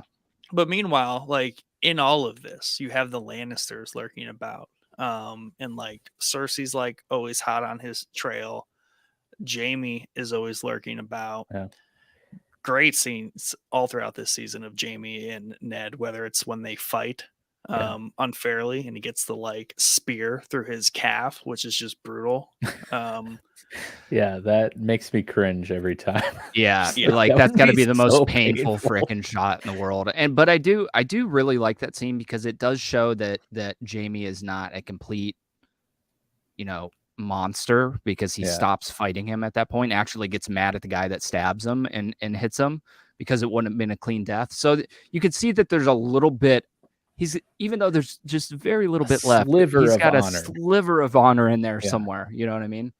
Well, as a swordsman, like it's the Brad Pitt line from Troy. It's like, I won't let a stone take my glory. When Hector like trips and falls, like Achilles isn't gonna go up and kill someone who tripped over a stone. It's like, get up, like we are going to fight. Yeah. And I'm going to beat you in skill.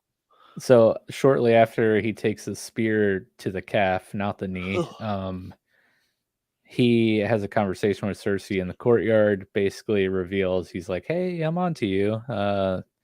Find it pretty odd that Joffrey does not have brown hair. You wouldn't have to know anything about that, would you? And she's like, all three of their kids have no brown hair. No brown hair. I do like this is another major character that's going to be in future seasons. But Gendry, who is the bastard that we're talking about here, is the blacksmith that he goes and visits. And they make a point to say that his mother has blonde hair. And then I think he notices the hair, but I think it's the eyes that he notices the most, that they look like Robert's eyes. And that, I can't remember. I think it's that is the clicking, like, holy crap, like the book said this. Now this just happened. We realize that all the Baratheons, no matter who they mate with, carry these certain traits. Right. So that doesn't just magically falter with 3 children of his when all his bastards are, in lineage. And we also find out that the Lannisters are finding Robert's bastard children and killing them. That's another thing that I guess we kind of gloss over. Or a lot of child murder. Just murdering like infants and children all throughout the city. When I said that the War of the Roses, the real war, was maybe worse, they were literally doing this. I think there was a next in line king that was a baby that was murdered in its crib, so it couldn't become the king in the actual story. So yeah, even though it's really screwed up on the show, it happened, unfortunately. What's a very brief description of this war that you read about? I mean, you've probably heard of it. It's the Yorks and I think the Lancasters. You probably read about it in school. It's very loosely.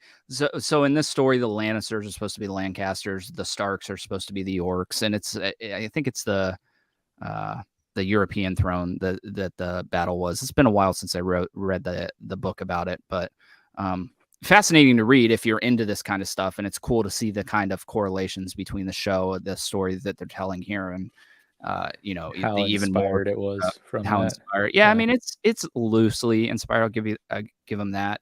There's the cool thing about this world is that there's so many different inspirations from so many different places. You know what I mean? Whether it's Dothraki or people we'll see in later seasons, it's just it brings everything together in history and kind of melds it together with some fantasy elements. And I think that's why it's just so cool to me personally. Right on.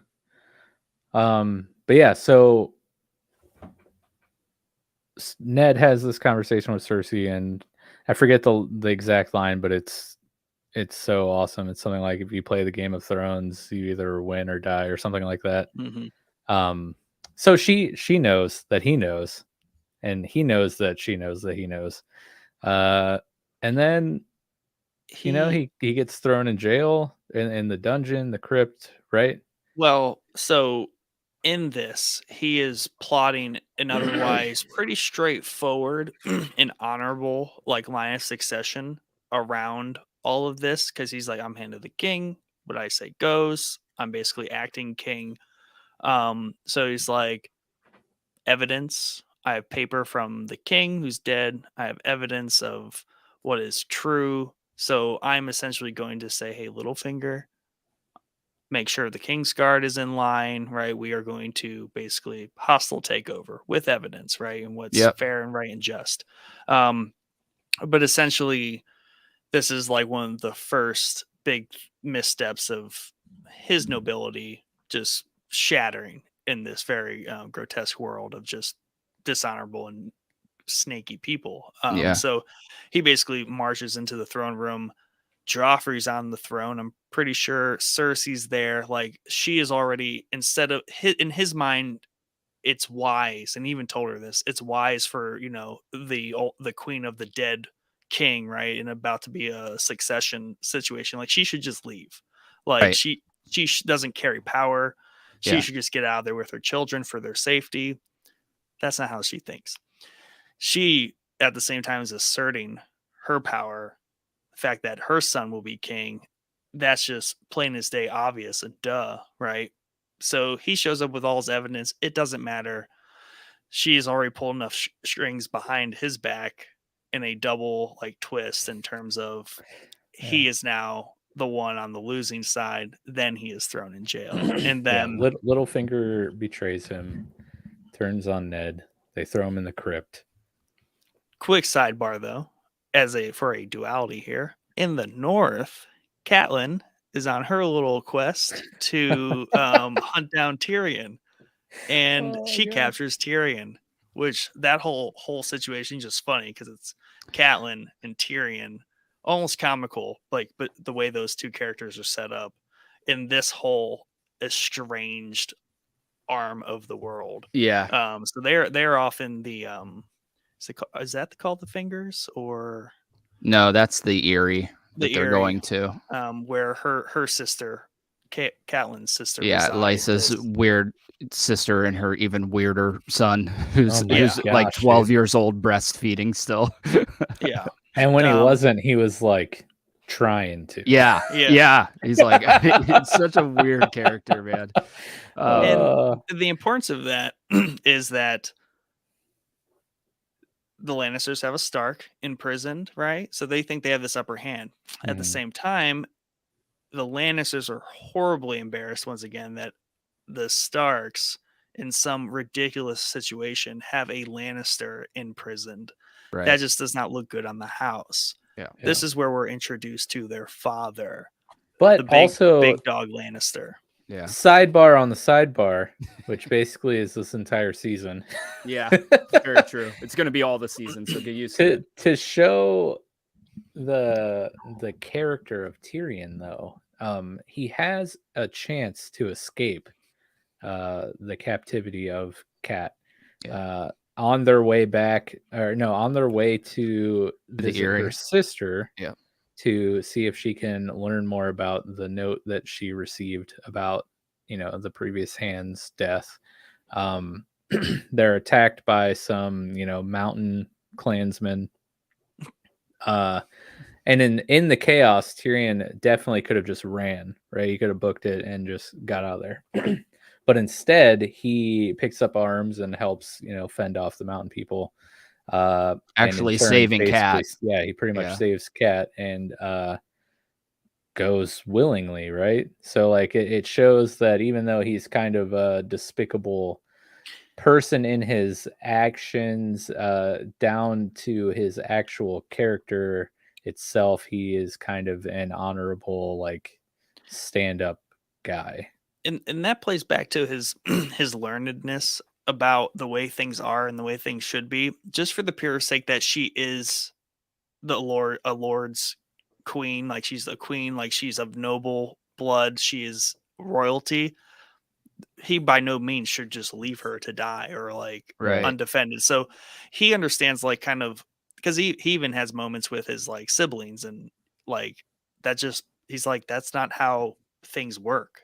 Yeah, idiots, like you guys can't, like you guys are ridiculous, like you're causing problems and the way things should be. And that ties into like his better relationship with like Varys and his like odd relationship with Littlefinger. But he has there's a very also good like heart. a slight, like using these types of situations in order to manipulate certain outcomes too. Yes, right? he's very smart. He's very smart. He's a sneaky, intelligent strategist. Yes. Strategist. Yep. So, are all of his actions and motives of pure intent? Probably not, but more often than not, at least in this first season, he takes the right, he makes the right choices and takes actions to make the situation better, albeit maybe it's not for like the most perfect and pure reasons. Right. Yeah, definitely. He's kind of like a Han Solo that's type a good archetype where at the surface and like the way he portrays himself, like he's a scoundrel, but he's word. But he's ultimately the good guy, right? And that's kind of like the hidden message that like people that know Han understand about him, right? He's a hero at the end of the day, and Tyrion kind of, his arc fleshes itself out in that direction. And I just love how brave he is too. Like whether it's slapping Joffrey, it's just he's got no like filter, and I love that about his character through the entirety of the series. But it's really set up in this first season. So out of the Lannisters, he's like the most normal one. You know what I mean? Yeah. His dad's kind of the most normal one, though. That's his dad is old school, like Ned. Like the way things are proper, like, and I love it. What is his name? Tywin. Yeah, Tywin. let's talk about Tywin a little bit, because he is, like I said with Robert and being the vision of a king that I would have. This is the vision of like a military commander that I would have. I absolutely, even though he is really, really not a good, honorable character, he's one of my favorite characters in the show. I have to be honest with you. He is up there. Yeah. He's honorable though, like in the bounds of like the way how like as long as it benefits the house. Correct. All for his house, right? But he thinks it's proper that, certain traditions are followed, royal members of other houses in his house should all know the history and sigils of all the other houses. Like there's an order to this world that he lives and dies by. And the other great thing I like about him, this is kind of like that military commander. So he's the most wealthiest man in all of Westeros. He basically is the bank for the king for King's Landing. And he leads a very well polished Roman army. They are the most Roman-esque of this world. They are very structured. They're very good. They're well equipped. They are wealthy. But in his like command tent, when when Jaime and him have a conversation about rescuing, because they're basically, this is where they kind of like start to go to war over the whole, they have our brother, we have their dad, and this is all that tension. But all that aside, he is like hand working, like he's like doing blacksmith work or something. He's skinning a deer. Oh, that's right. Yes, he's skinning a deer. Very disgusting sounds happening. Yeah. It's a cool scene though. Cool way to introduce the character for sure. Yeah, he's very well grounded, and he's another one where you're like, I know what he's about. Much like Ned, much like Robert Baratheon, he's a very transparent character in terms of like, this is me. You're either in or you're not in like this club. Yeah.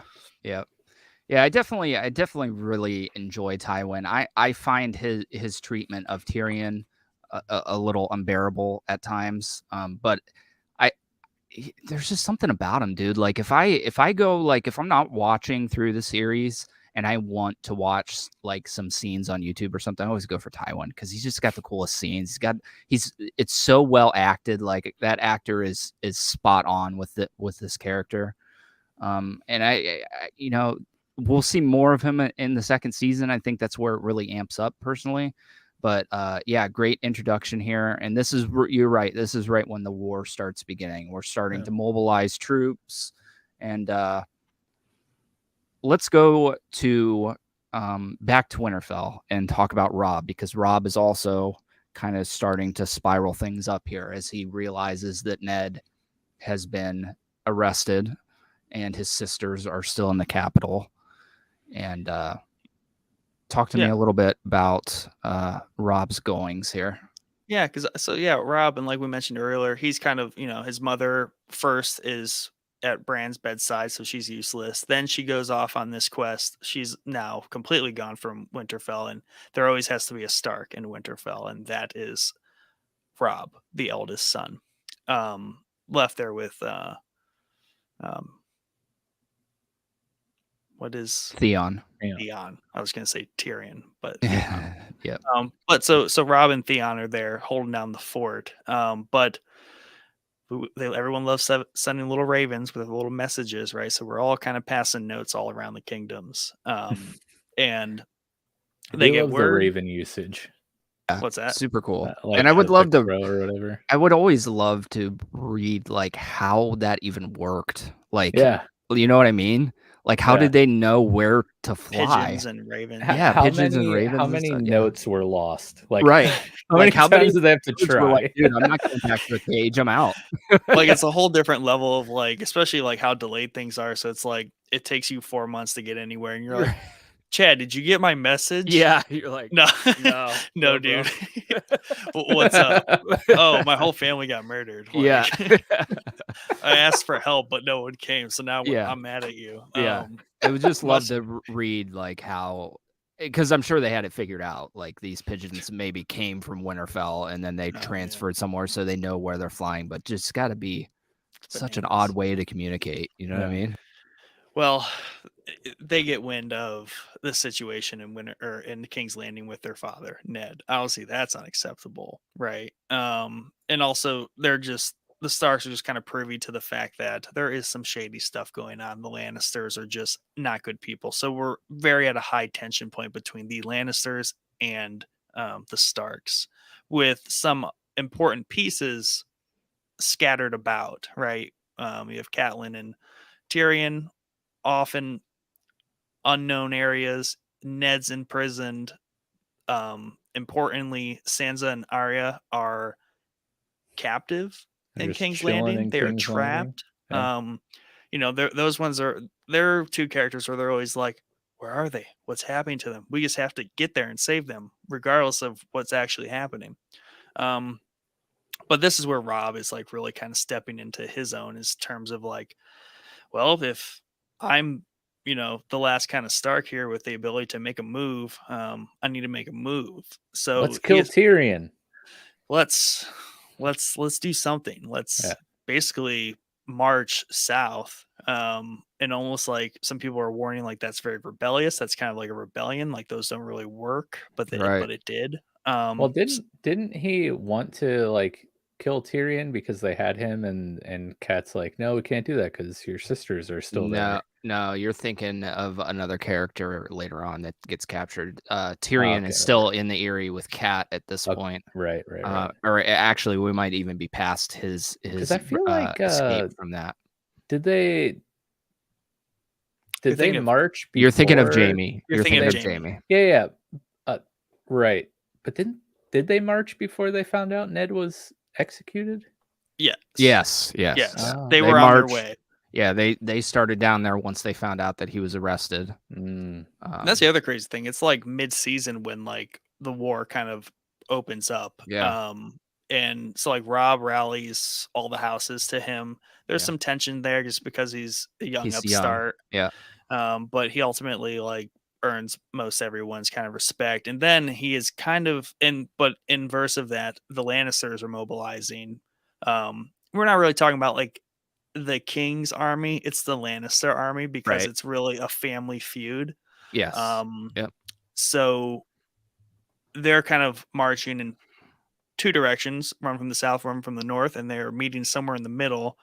And that's where just like Rob just starts winning battles, right? He's outsmarting the Lannisters. He's just more bold than they anticipated. Tywin thinks of things are going to be very kind of traditional, like, oh, we're all going to march, we're all going to kind of arrive, we're going to have a battle, when Rob's being a little bit more crafty because he knows he needs to be, right? And ultimately it's not their intent to have some full blown out battle with the Lannisters. They're trying to get the King's Landing to save their father. They're just trying to get their father and the sisters back. But I do want to back up a little bit, because during this march south, we do meet a very, very important character in Walder Frey. Mm-hmm. And Walder Frey runs a castle known as the Twins, which kind of goes over some sort of major body of water that they need to cross. Right, it's a massive river that basically divides the continent at a very narrow point. Right, and doesn't seem like it doesn't seem like Walder Frey is on good terms with much of anybody. Right, he's dude just sucks. Dude is just a weird. He's got like an absurd amount of children. He's weird with them all in weird ways. Very Jeffrey Yes, good way to put it. Yes. I don't want to. Yeah, doesn't he just basically get unalived? So he basically just, they're not like his daughters. That's the dude north of the wall. This guy. There's a lot of weird. I think that they are his daughters, because that dude north of the wall, which is second season, we'll talk about that when we get there, but he's very similar to this guy. Oh, is that okay? Yeah. So, I think that they have like some sort of weird history with the Starks. Yes. You could tell that this guy is not maybe well respected by anybody. He mentions the whole premise of everything is they need to cross this bridge if they're going south. There's no other way. They have to get through this bridge. And Robb does not have the time he's probably got the men, but he doesn't have the time to take the castle. So he needs to barter in some way. But the kind of people around Robb do not trust him to go in there alone and barter with Walder Frey, because he's got some sort of, lack of trust from past experiences with everybody. So Cat ends up going to negotiate with him for the crossing, and this is where we see all his daughters and the weird crap between them and how weird this dude is. And she eventually comes back with terms, and the terms which are very important going forward. One is like, I think one of his son needs to be a squire for Robb, which is pointless. The next one is Arya needs to marry one of his sons, which obviously we have really kind of breezed over Arya as far as the character. But she's a Tom girl. She does not want to do the lady stuff. We see her throughout the series not wanting to do the sewing and the cooking and the stuff that women in this world typically do. She resents Sansa because Sansa wants to be all of those things. Right. And Arya just wants to like shoot bows and hang out with the boys. Yes. Yeah, absolutely. So she's not going to be very pleased with this agreement that was just made on her behalf. But the final one is Robb needs to marry one of his daughters. And I love this scene because he's like, did you get a look at any of them? And she's like, yeah. And he's like, were any of them, attractive? And she's like, yeah, there was one. And he's like, he has 40, but there's one. There's one. And it's funny for later on.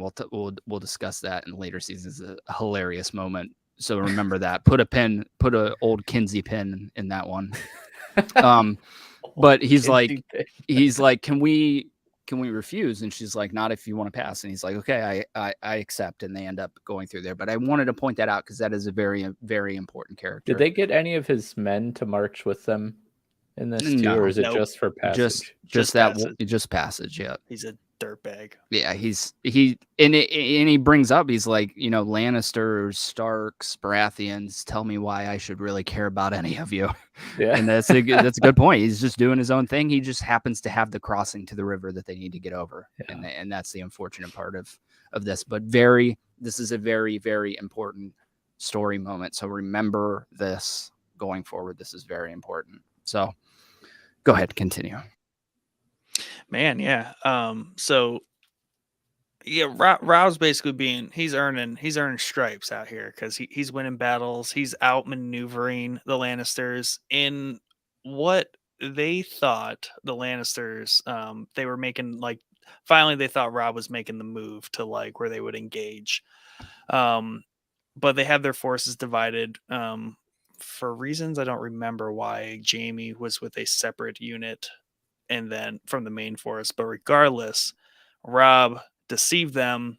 Their main force just like crumbled Jaime's force, and Jaime, to Tywin's embarrassment, got captured by the Starks. So now two of his sons were captured by the Starks. But I think very simultaneously, which we'll go to right now, is Tyrion got away from Caitlyn. Right. So yeah, during this sequence where Jaime is captured, Tyrion's already with the Lannister army. This is actually a really cool point of HBO's like unwillingness to dump money into the show at the beginning. Is Tyrion actually gets knocked out before the battle. He's supposed to be in the vanguard on the front lines with the hill tribes that end up kind of taking him to the camp. And he gets knocked out and misses the whole battle, and we wake up and see that kind of aftermath. But if you think about it, they did that so they didn't have to. So they didn't have to dump money into a huge battle sequence, which I thought was hilarious. That's amazing. But yeah, so interesting story. I forget, does Cat leave before Tyrion makes it out of his imprisonment? No. And we can talk real briefly about that whole sequence there.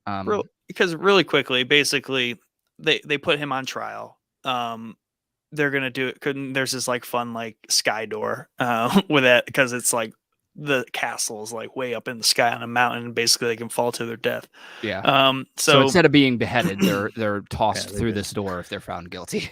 yeah, At the road cleanup crew down below, Yeah. and ready to and then there's a weird and you know, the boy there has a weird fetish for throwing people through the through the sky door or whatever. Yeah. But anyways, like suckle and watch them fall. yeah. Tyrion's put on trial, and he maneuvers his way with his words to get a trial by combat, which everyone thinks is hilarious. But obviously, you're allowed to choose someone to represent you in your combat. So, you know, double joke. They thought, well, one, he can't ever win a fight. Two, no one's going to represent him. Right. Well, what's his name? Bronn. Bronn, our boy Bronny. Bronn. You know, kind of a mercenary type fellow, kind of been, you know, hanging out with how did he get there? I don't even remember. He came with them. He was part of the group that helped Cat get him to he's a sellsword, so he's like a man for hire. Like in the tavern or something when they Yeah. So basically he's like, screw it. Like you know, Lannisters pay well, they always pay their debt. So I haven't got my sword wet in a minute. Yeah. So he fights for Tyrion, wins it in kind of like a not an honorable way, right? And that was kind of contentious. But at the end of the day, he won the fight. Tyrion, they let him go because he won his trial. So yeah, Tyrion makes it back to his dad's encampment with some hill tribe men which are the same people that attacked them previously. Yeah. And this is another moment where we see Tyrion outwit his adversaries, where they're back. They're trying to basically finish what they started before on the way to this little town. And instead of fighting this time, Tyrion's just like, you know, like whatever gold you're thinking you're going to get, I can like give you tenfold because I'm a Lannister and I have so much gold. Like it doesn't matter. Just come help. That really sold them. Like yeah. So he's like, I'll tell you what, you just help me get back to this camp and you can have whatever you want. Like I'll give you weapons. I'll give you gold. Just help me get back there. So that's how he recruits his escort here back to the Lannister camp. Yeah. So that's how he gets there, and then ultimately the switch up happens again, ever so briefly. A Lannister falls into the hands of the Starks, and then it's Jaime, who is much more important in the eyes of Tywin. So that's kind of where things mostly settle out on that front. I think I want to kind of fast forward a little bit into Ned's beheading. And kind of back to the events of 30 minutes later. We had a lot to cover to get there. There's a lot going on. I was like, we can totally fast forward through the story. 30 minutes later, we finally made it. So all that in flux. So lots of little stuff peppered in that is important and really just character building. But Varys is talking with Ned. Littlefinger is like doing his things. And there's all this kind of maneuvering around what is the future of Ned's life, right? How is this all going to play out? Joffrey's in charge. That's obviously rubbing people the wrong way because he's kind of maniacal and unstable child, really. Yes, good way to put it. Unstable. He, I don't know what it is, genetics maybe. Yeah, I was just gonna say it's his genetics for sure. He had bloodline. Is season 1 where Tyrion gets him a gift for his birthday? No. Okay. No. Can I just say you're crushing it with the one word descriptions for these characters? Scoundrel for Tyrion. Yeah. Great. And then what did you describe Joffrey as? Unsettled. Unstable. Which is the perfect way to put it. Anyway, so there's a lot of also kind of messing with Sansa's head, right? She's like I'm supposed to marry Joffrey. We're supposed to be perfect. We're going to have little Joffrey babies, and I'm going to be queen, and it's going to be great.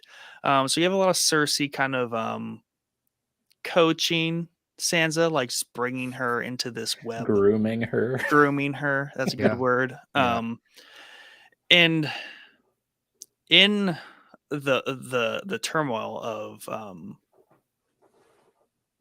Ned being captured, right? They obviously moved to secure his daughters. Well, Sansa, they were easy to get her. She was just like, you know. Right. Typical Sansa. Yeah.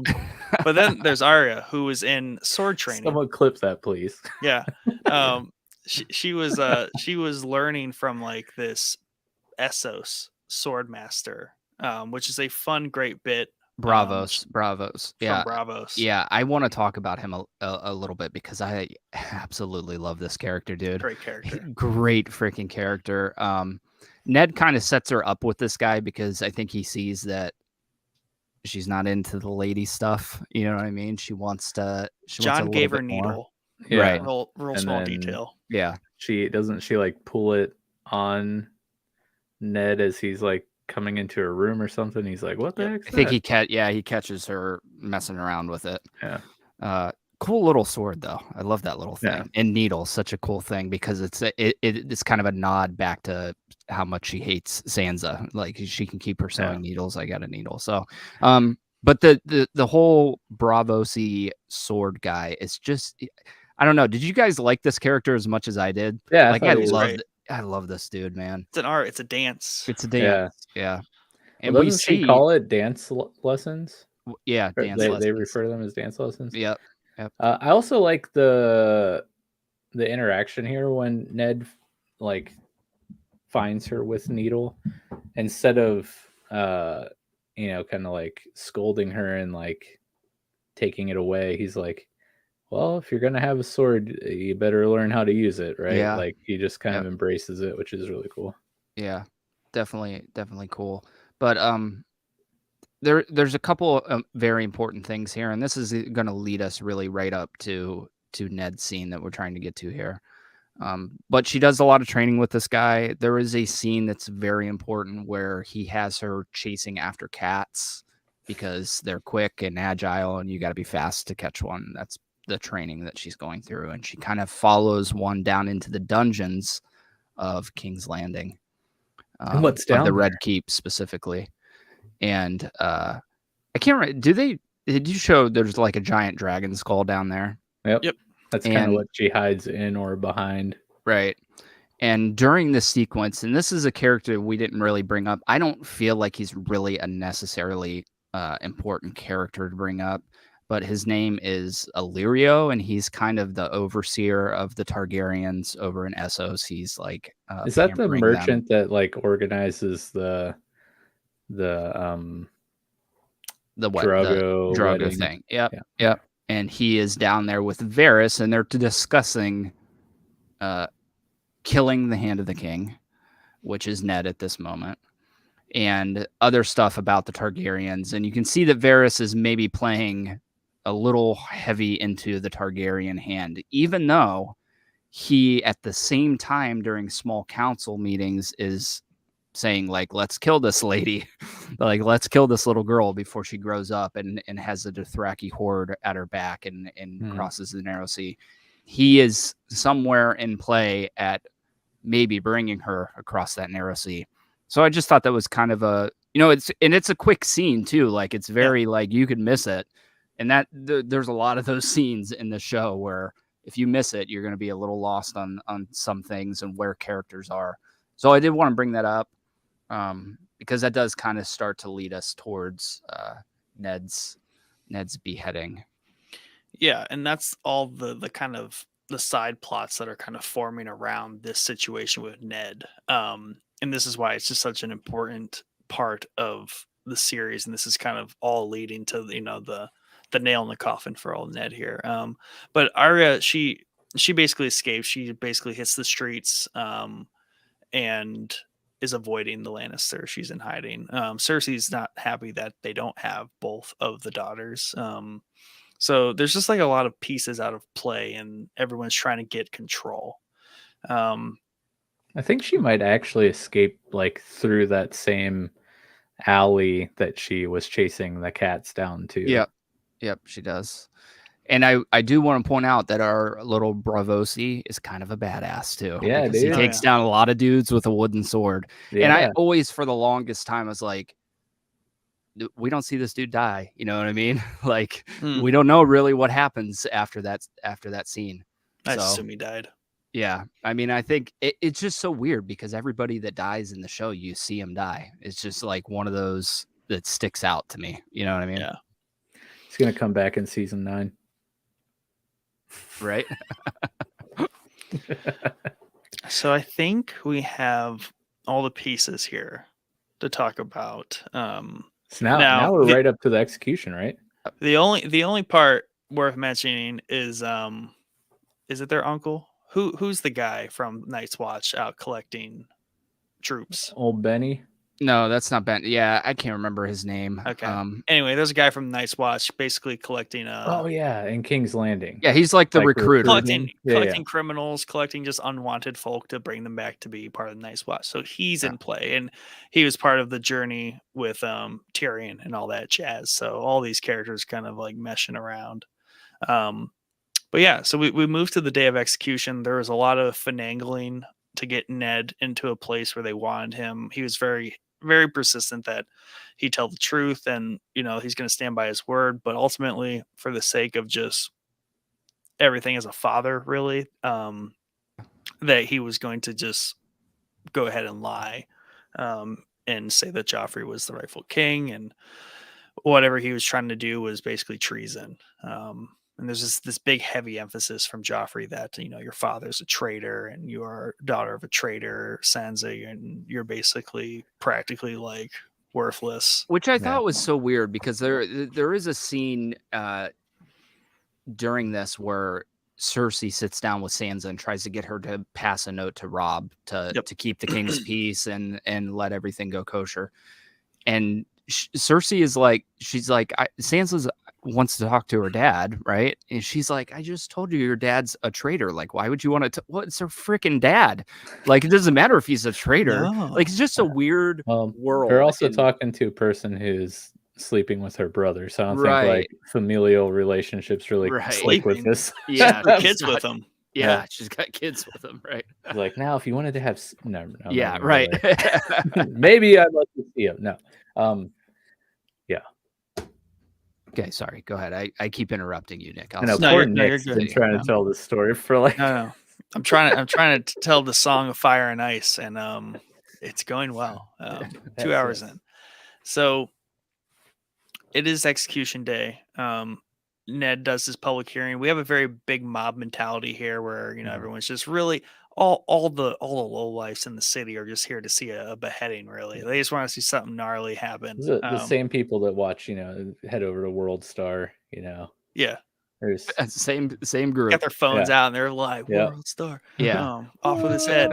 So did we say though, like basically Varys is like, if you just go and publicly pronounce that Joffrey is the rightful king, he'll spare you, he'll let you live, and we'll just let you go and serve as a part of the Night's Watch.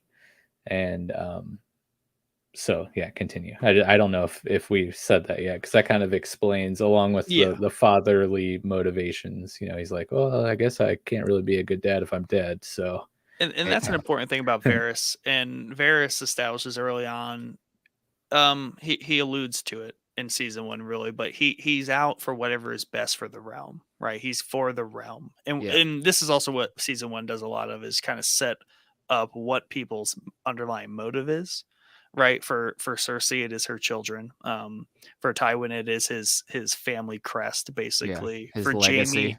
For Jaime, it is Cersei. Right. For Ned, it is his family and honor.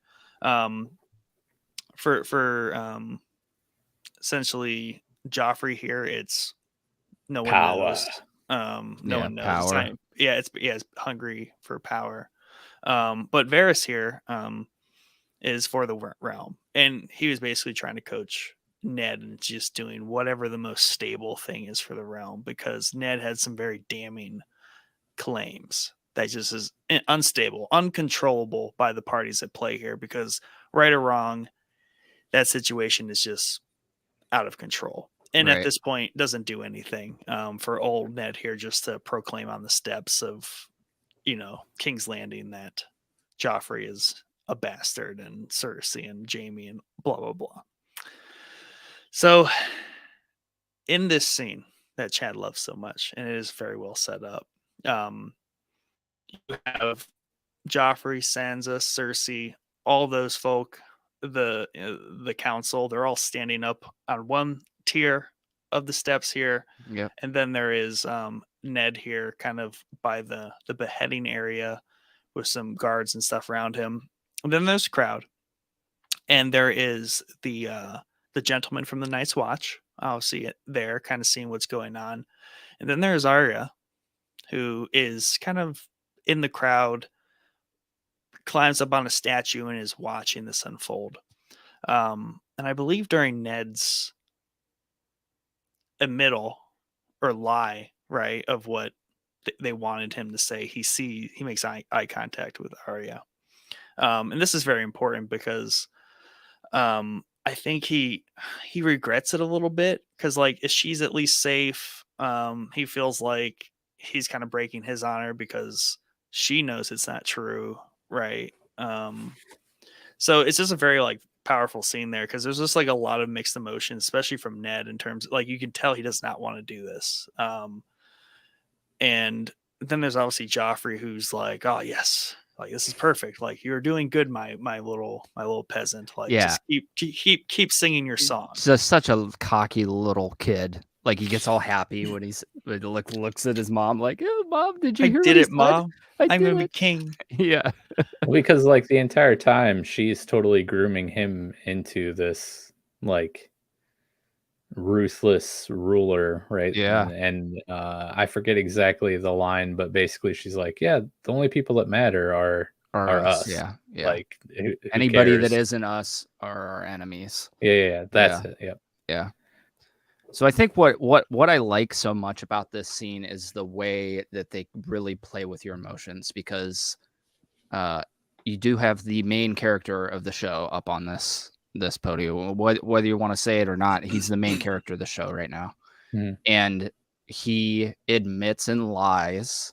And even Joffrey, when he starts his kind of speech afterward, says that, my mother says that we should let him join the Night's Watch and live out his life in permanent exile. And Sansa has asked for mercy on her father.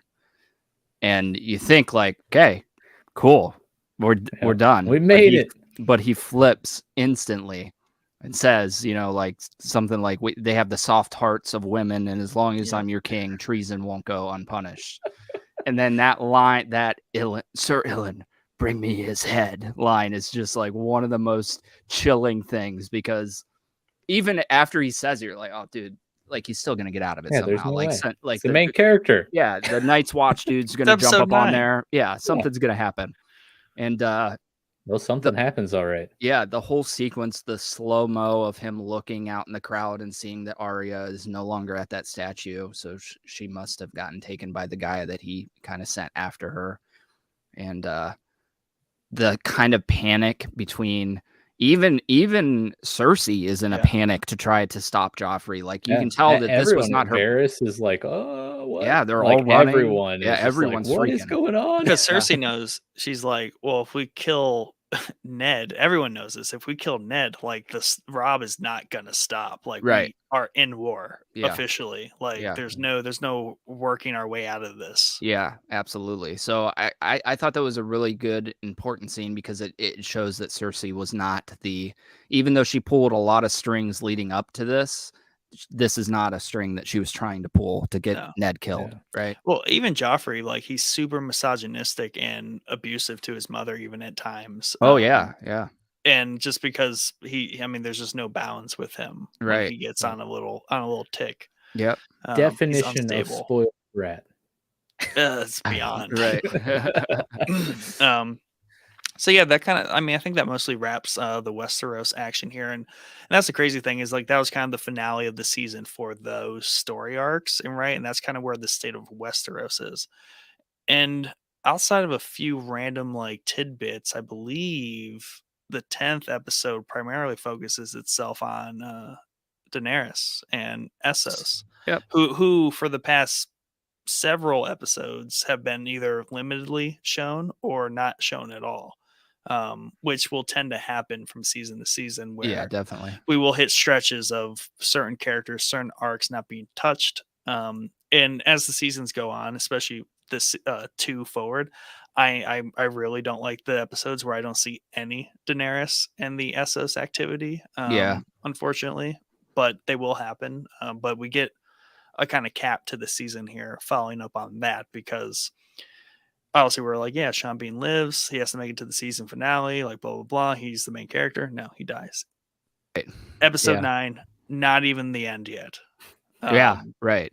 Exactly. I think that final episode is devoted a lot to Daenerys. We do see some of Jon Arya gets Snow. taken, her hair's Yeah. chopped off. Yeah, we she's see on a the lot of run. setting up for season Yeah. 2 Yeah. going forward, Yeah. especially Yeah. with the Night's Watch kind of banding together to try to figure out what the hell is going on north of the wall and heading out north of the wall, which is very important.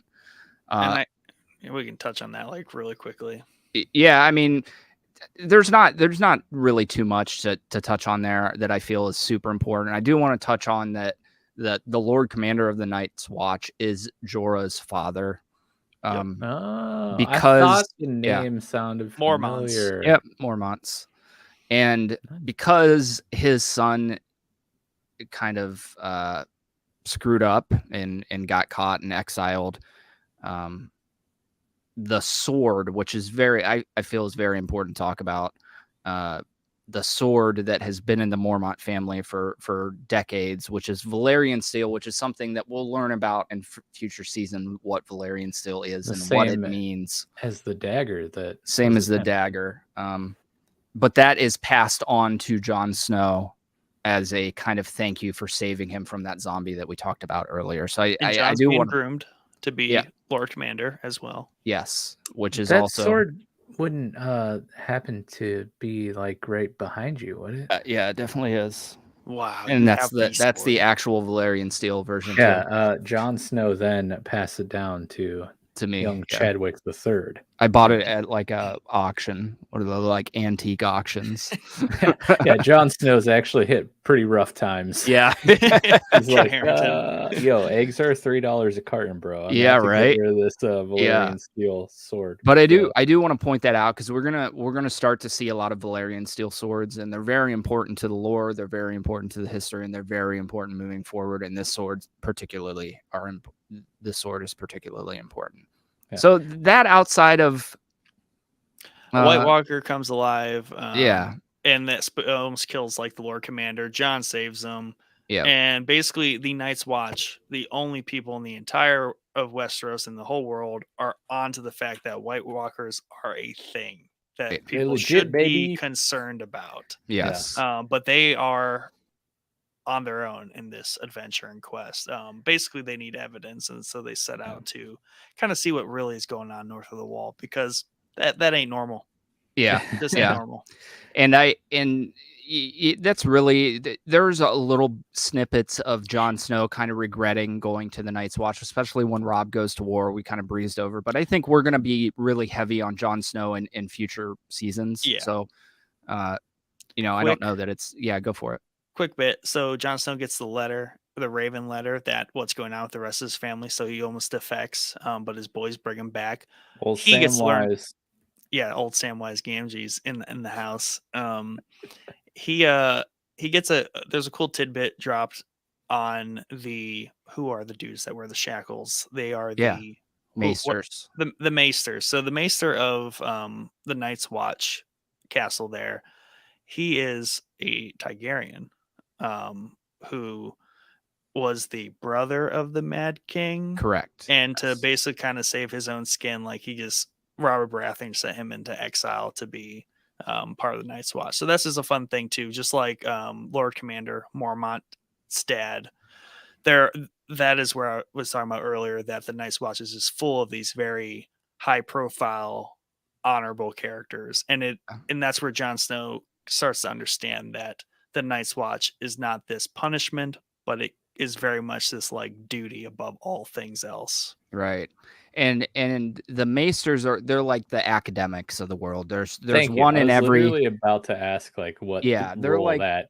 so each one of person those has. chains that they have on their necklace is from a specific It's like a badge. It's like it's like a Boy Scout exactly. badge. Boy Scout badge. It's a different topic of study. Nice. So we'll love learn the one in King's Landing, like in Yeah. the is it the finale when he's like they have the scene of him finishing up his Shagging. his visit, Yeah. and he's like the character you see the entire time rambling on some nonsensical thing about kings. Yeah. The prostitute is just like super annoyed, like, yeah, whatever, I'm out. Yeah. And then like she leaves and he like sits up straight and he's like stretching out and he's like yeah, and you could see he's just then he hunches back over. He's just a complete act, like It's a total act. Yeah. I love it. And then that's it. Like it doesn't get us expanded upon any further than that in season 1. But there was another scene.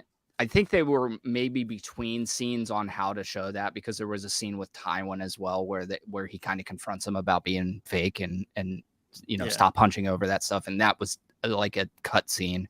So I think they were between it. But yeah, I actually totally forgot this happened. I thought that they cut that scene where they explained that he's faking all this and they were just going with him being the way that he is. But I totally forgot that this happened. That. Yeah. It's a great like 3 minutes or whatever. Yeah. It's just totally perfect. Like everyone is like putting on a front to achieve what they want. Absolutely. It's so great. Yeah. And we'll learn a lot more about Maesters going forward. That they're fascinating for me, especially they're like the Night's Watch. I just find them fascinating.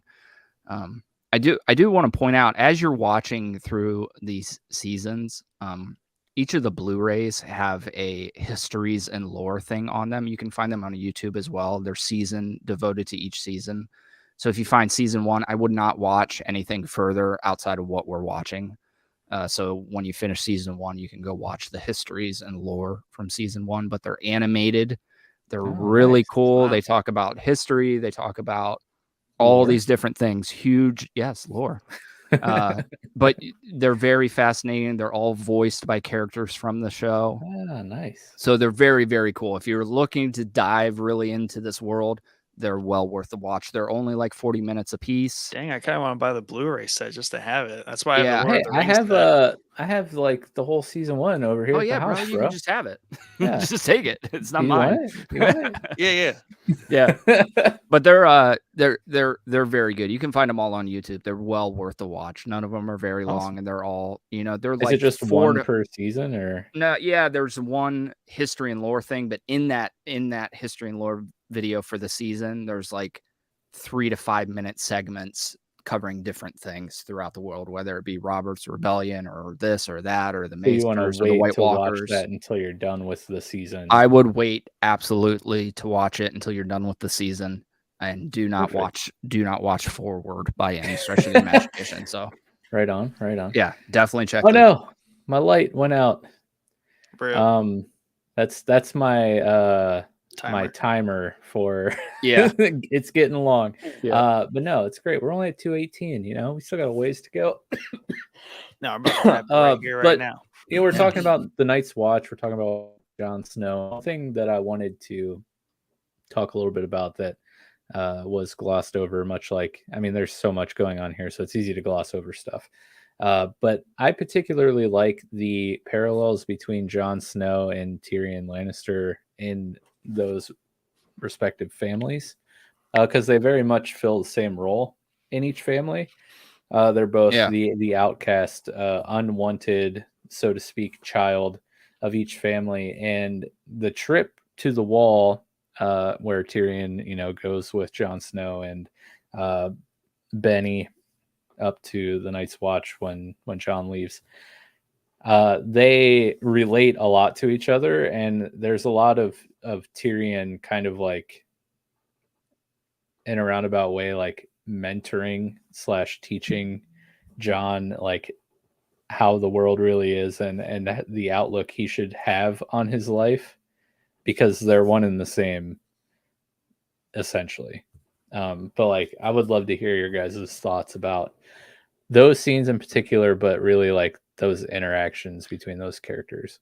Tyrion's kind of basically he's just kind of trying to school Jon because he sees the resentment Jon has for being a bastard, the way Caitlyn treats him, the way he's kind of perceived generally at large, and otherwise what he would consider his family in the world. But he trying to school him on using that to his advantage. There's power in being the bastard, right? You're kind of the underdog. No one expects you, and it's a lot of foreshadowing, obviously. But Tyrion's just trying to pass on some learnedness to Jon and be like, dude, use it. Like, it'll make you good. Yeah, I agree. I love those scenes. I also love that, and I think the name of the episode is Bastards Broken Things or something like that. The when Tyrion goes back to Bran to give him the horse saddle, and he's like, I got a soft spot for cripples, bastards, and broken things. Is like such a cool little thing. And I think that's where that's coming from, like you guys said with Jon Snow, is he sees Jon Snow kind of outcast from the dinner in the first episode when the king arrives. He's not allowed inside because Cat thinks it would be disrespectful for the king and all their cronies to see a bastard in their mix. So I do like their interaction. I wish we got a little bit more of it in this first season, because I do enjoy the schooling and the, like, don't feel bad for yourself because of this stuff. Use it in your advantage. So yeah, and when Jon makes it up to the wall, and he's like going through his training and initiation, like, it's very clear that he is leaps and bounds above all the other recruits there. Right. You can tell he's a lord's son who's received like proper, like, good swords training. Like, yeah, he knows his stuff, and it kind of pisses all the other recruits off, because he's just beating them senseless, but also like humiliating them in the process. And he's probably what those people look down on, because he's kind of even though he is a bastard, he grew up in a castle under a royal kind of thing. And most of these other people, they're all criminals, so they're all kind of the scum of the earth. Yeah. So much so, the recruits were kind of bullying / hazing Sam, the character that I referred to as Samwise. It's not Samwise, but similar role. But yeah, and Jon kind of sticks up for him, and it makes these other recruits super angry, and they kind of confront him as he's putting the swords and gear back in the shed or barn or whatever. And they're like, they gang up on him 3-on-1. They kind of pin him down, and it kind of looks like it's going to get a little rough for Jon, and who steps in and kind of uses his swagger and gravitas to save Jon. It's Tyrion. So a side note on Tyrion, I love how, like, he is so confident. Like, no matter what, he is just brazen and is just like, oh, what's going to happen? What are you going to do to me? I'm Tyrion Lannister. Like, what are you going to do? You can't touch me. I'm untouchable. In almost every situation, it's like, you are most likely going to be killed. And then he like wiggles his way, his people, and makes it out. But along Jon's journey here, when the recruits get initiated, they take their oaths or whatever, like, he's ready to like take his guard, and instead he's enlisted as the the Lord Commander? Stewards. Is that his stewards? Title?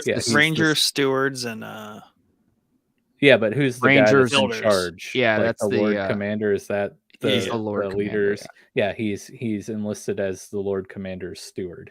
right. And he's like, "What the hell?" I'm like, The "I'm best head and swordsman shoulders here. above everyone Yeah. here. Why am I your wanna errand be a boy, your ranger." servant? Like, Yeah. why?" And it takes him a while, but then he's finally privy to, like, he's grooming you to learn leadership. He's grooming you to take over and someday. So John's journey here at the Night's Watch is a good one. It's very, very interesting to see. Like Nick said earlier, when he gets the crow about the situation with Ned, he's like, "I'm out of here. I gotta go. Like, I gotta go find Rob. I need to help my family." And it's cool. You see Sam. Obviously, Sam and John, have a good friendship here. But also John's earned the respect and friendship of the other recruits that he kind of embarrassed and humiliated, that kind of previously hated him.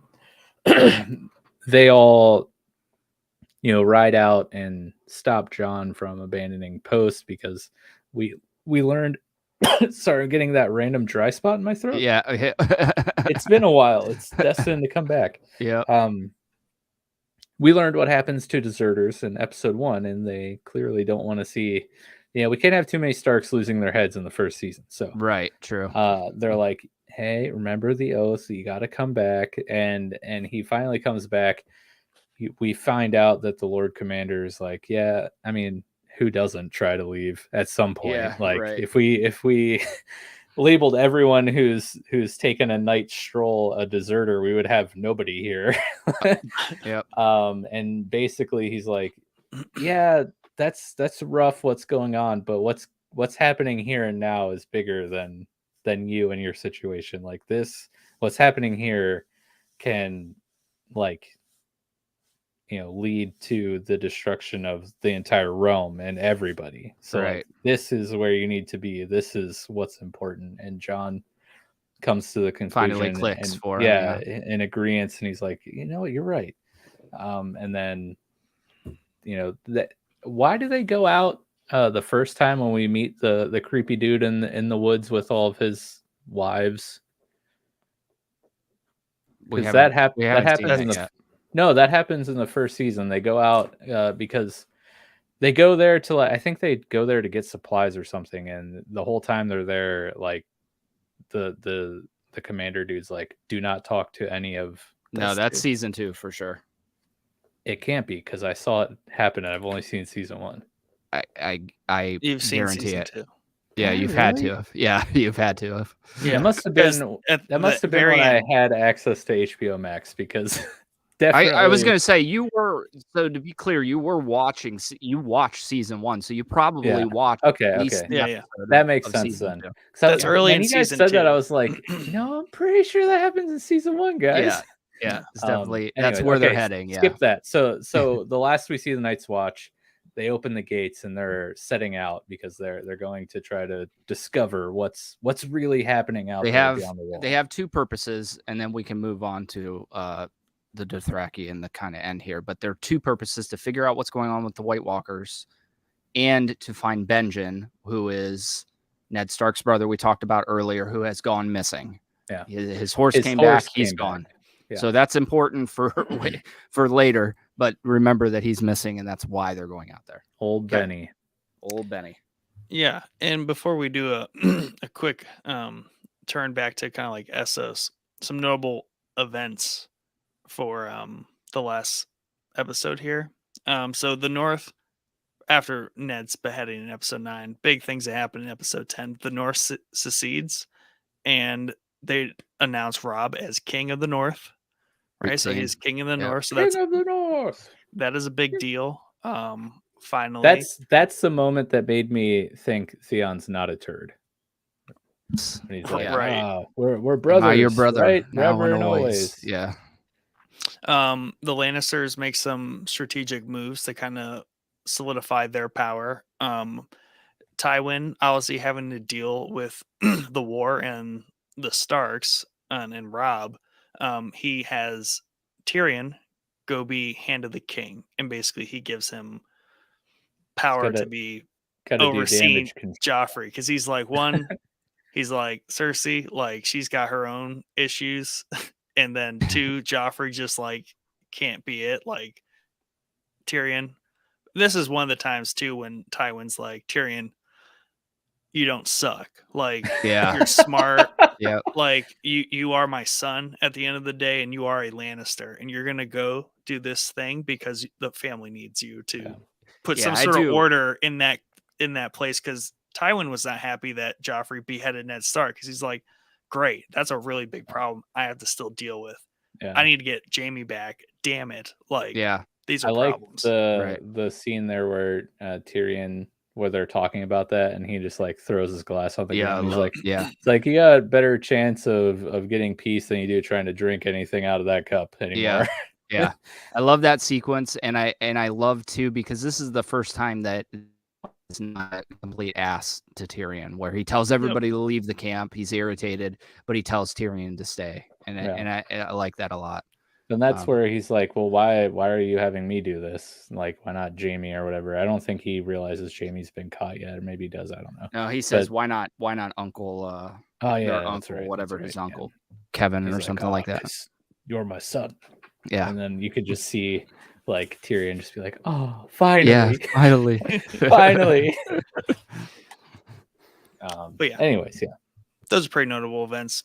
Meanwhile, we've glazed over a lot of fun detail on the Essos end with Daenerys, but essentially her and Khal Drogo, like, they come to terms on being husband and wife. You know, they start to dig each other. She really kind of leans in the idea that she is the Khaleesi, which is the queen next to Khal Drogo, right?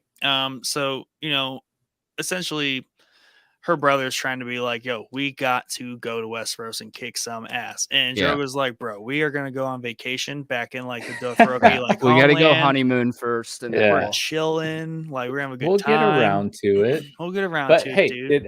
I mean, I know the show is 11 years old, but maybe there's someone else out there like me who has never seen this or doesn't quite know the story. Have we? Oh my gosh. oh my gosh, my arm. Sorry. I just literally ripped your broke arm my off. mic stand. I guess I gotta stop fidgeting with it so much. You do fidget a lot with it, I do. But yeah, so what's the Targaryen's like main goal here? Like he I don't even remember his name because he's such a scumbag. I hate him. But basically he marries Daenerys to Drogo to be able to acquire Drogo's army and all the Dothraki to go reclaim the throne because it's theirs. Yeah, it's theirs. Yeah. So that's what sends this whole story arc in motion. Yep, that's it. So when Robert came to power, and we'll learn a lot more about Robert's rebellion, but he overthrew the Targaryens, essentially. There's a lot more to it. That's the very short, condensed version of it. Didn't they, like, kill Ned's sister, who was supposed to be Robert's wife? So that's why Robert has such a vendetta and wants to kill the Targaryens. Yes. Once he hears there are a couple left, he's like, we got to go kill them. I don't care if they're kids. We got to kill them. Yeah. And Jaime's the Kingslayer because he was on the King's Guard and he killed the Mad King. I believe in front of Ned. Like they were all in the throne room during like a big battle in the city, and Jaime just was like, yeah, you know what? That's a good move. Kills the Mad King. And it's funny because they talk a lot about, I mean, he's got the Mad King name for a reason, but Jaime really gets kind of belittled for this act of killing this maniac, which I think is very fascinating. Apparently everybody calls him. Go ahead. Sorry. I was just gonna say it was unlike his fight with Ned, it was ended in a very dishonorable way. Yes. Yeah, it wasn't a fight. Yeah. He just made like, we'll learn this about Jaime. He has a great character arc throughout the entire series. But he has that hint of doing the right thing, like his brother in there. Just like all the characters have hints of that from time to time. But that was a hint, I think, where he was trying to do the right thing because he was like, the Mad King like sucks. Yeah. Well, didn't he in the throne room little squabble between Jaime and Ned when Ned's like, well, at least I didn't, backstab the king as the king's hand, and he's like, yeah, but Don't you remember like when he like burned your your dad and your brother alive right in front of you or something? Yep. He says that. We'll learn a little bit more about that. Yeah, his father and brother were. I mean, it's brutal the way that they die. I don't know that we know that outside of the Mad King killed them, but we'll get to that eventually. But yeah, I mean, you'll learn that Jaime was very right in doing what he did, but nobody else really sees it that way. Yeah. And that's a shitty thing because like Jaime like kind of grows up and lives in this like kind of shitty world where he doesn't make the best choices. He knows that, but like he's like, God damn it! Like the one thing I did right, right for the entire kingdom, yeah, for the entire like continent, I did never right, gonna let me live it down, and I can't let it down. I'm all of a sudden the Kingslayer. Fine, yeah, I'm a badass one though, and I'm the best one. Jaime's great though. Yeah, for sure. So Daenerys, over here, lots of just like tidbits on like Dothraki lifestyle. You know, they're great warriors, all kinds of wild group of people.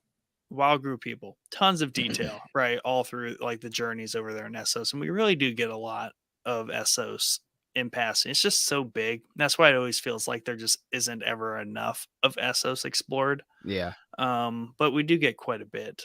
So essentially, she does become with child, and Khal Drogo is like even more happy, but this also like delays the plans of like invasion, and basically her brother like oversteps his bounds greatly, and he even brings a weapon into a place where weapons are not allowed in the Dothraki culture. So essentially he is just very forward with Khal Drogo. It's like, I want my army, I am the king, blah blah blah. And it's like, oh, I'll give you a crown for a king, of a crown of gold. Khal Drogo, I forget what he takes. Where's he get that gold from? I don't know, but it was one of the most satisfying scenes in the entire season. For sure. Yeah, and that's one of those things where it's like, oh, that's brutal, but this was good. This was a good thing. Opposite Ned, where it's like, oh my God, like what is happening? Right, right. Yep. But yeah, Khal Drogo does this great thing where he melts all this gold in a pot over the fire and just pours it on dude's head. Yeah, and just dies. I love the way he throws the thing down and then gets down like right face to face and watches him die. I love that scene, and it's probably because I just absolutely I'm so glad that we don't need to see more of Viserys, as if we don't have enough horrible bastards in this story. I'm glad that he died relatively early on, because he's just like, the acting in the show really needs like. These characters, the actors play them so well. So like they good, really make me despise these characters. Yeah, I could not stand him. Yep. But I this was probably my favorite arc of the three. So like they're at the end of the season, we're left with three arcs, right? We have the King's Landing arc, like what's going on between Robb and the Starks and the Lannisters. We're going to war. That's arc 1. Arc 2 is Jon Snow and the Night Watch, them going out and figure out what's going on. Arc 3 here is the arc of Daenerys. Yes, nailed it. Yes, finally. Daenerys's arc, really, really resisting the marriage with Drogo and the Dothraki culture, into embracing the culture and her role and her position as the Khaleesi, and then dealing with the loss of Drogo and her ascension as like the new, I don't know what they're called yet, but I'm going to call them, she's like the Dragonborn now, right? At the very end of the season. Yeah. We're kind of skipping a little bit. There's a lot that happens there, but like the final scene, they basically, Drogo dies. I'm sure we can go back and fill in the details, but he dies. She builds a pyre as like a tribute, to burn his body. She also gets the witch. Yeah, let's lady. Let's break that down, because there is slight important elements there. So Drogo gets injured in a duel and starts getting sick from his injury. Very small cut, but in those times that's could be a death sentence. Sidebar. on that whole thing. So when like he just basically gets grazed and fight, like as a Dothraki, like he was just basically like put some dirt on it, like it'll heal, like it's fine, like I am a man. But then it always reminds me of like when my wife's like, oh, you should clean that, you should like tend to that, and I'm like, yeah, but then I'm gonna die if I do that. And like I just think, I'm like, dude, Khal Drogo, like he got a slight cut, they treated it like with attention, and he dies. Like, no, if I get cut, like just let it be, just let it go. Well, I love like so like I want to go back even further and fill in more of the details, but like the wound he gets, like he's just being like a bad dude. The guy's like threatening him, and he just like puts it here, and he just like leans into it. Yeah. So like he doesn't he's like not even attacked. He's just like he's like, yeah, you want some of this? And he just literally kills himself. He would have been fine though. But yeah, so basically Daenerys' brother, in his quest to gain control of this army, marries her off. It gets real rapey for quite a few scenes there with Drogo. But she has a bed maid, I don't know, basically like the Dothraki whore, teach her the ways like how she can please Drogo, and then somehow that it magically is just like, I'm cool with this now. Like, I'm cool. Let's do this. I'm all in, baby. And so she kind of like assumes that role as the Khaleesi here. And on one of their trips, the whole time, oh shoot, what's his name? My favorite character. I forget his name. Jorah. So Jorah's there. As Chad and Nick said, he's been exiled and he found his place here with the Dothraki somehow. But he's kind of like her guide throughout this whole thing. He's explaining their culture to her, and basically just an exposition dump for us as the audience. And on one of their journeys, he is basically like, yeah, sometimes the villages and towns and kingdoms that the Dothraki come to, they're gifted slaves and stuff in order to prevent any raiding and pillaging. And that kind of makes her sad, as probably it should. And so she's like, all right, guys, hold up a second. I just kind of want to like go walk this off because this is kind of crazy. She gets off the horse, and it like really pisses her brother off.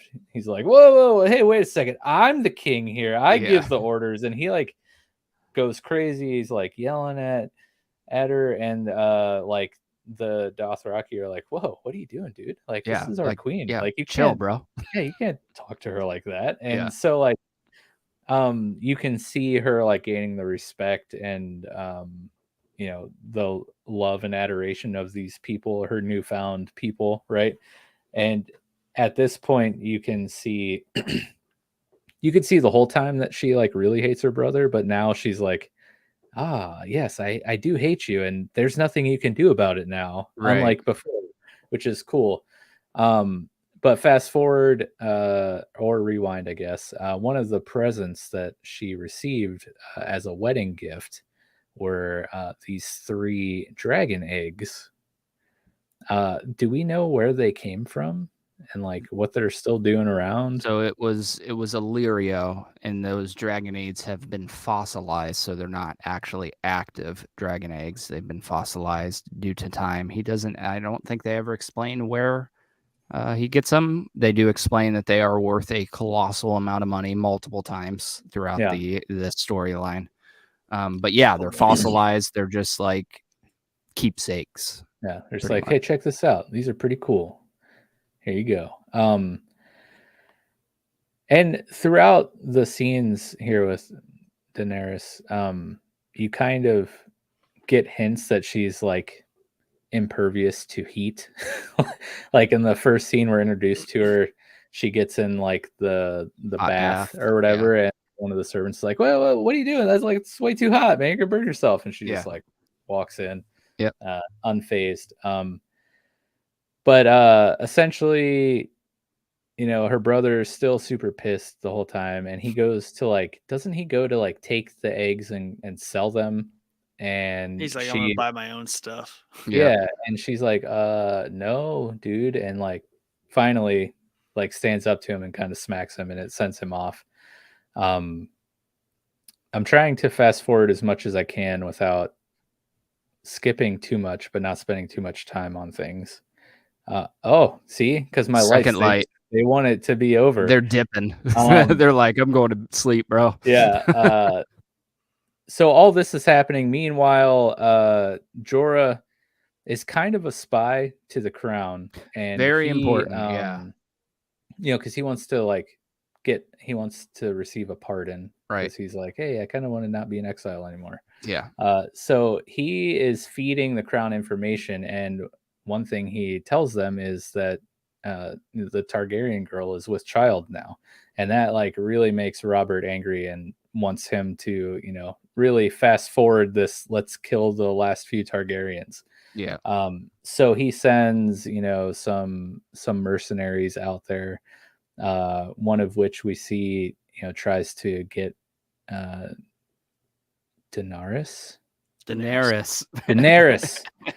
He said it 3 different times. I know, dude. I hate this so much. You could just call her Dany, because everybody calls her Dany. Perfect. Just call her Dany. Tries to get Dany to drink some poisoned wine, and like Jorah's like, like I finally received my pardon. Like he's holding it there, and he's like, this I could be free of this, right? I can return. But like he's like, but I kind of like Dany, like big fan. Yeah, big fan. And he kind of sees what's going on, and he's like, he goes, he saves her, and then ends up sticking around, which is pretty cool. Fast forward even more, they come across this small village. They raid. They're raping and pillaging and doing Dothraki things and killing everyone and taking slaves and all this. Dany thinks she's doing a noble deed and kind of claims all the women in this area, right, to save them, because she knows what's happening and she's not really a fan. One of these women just happens to be a healer of sorts.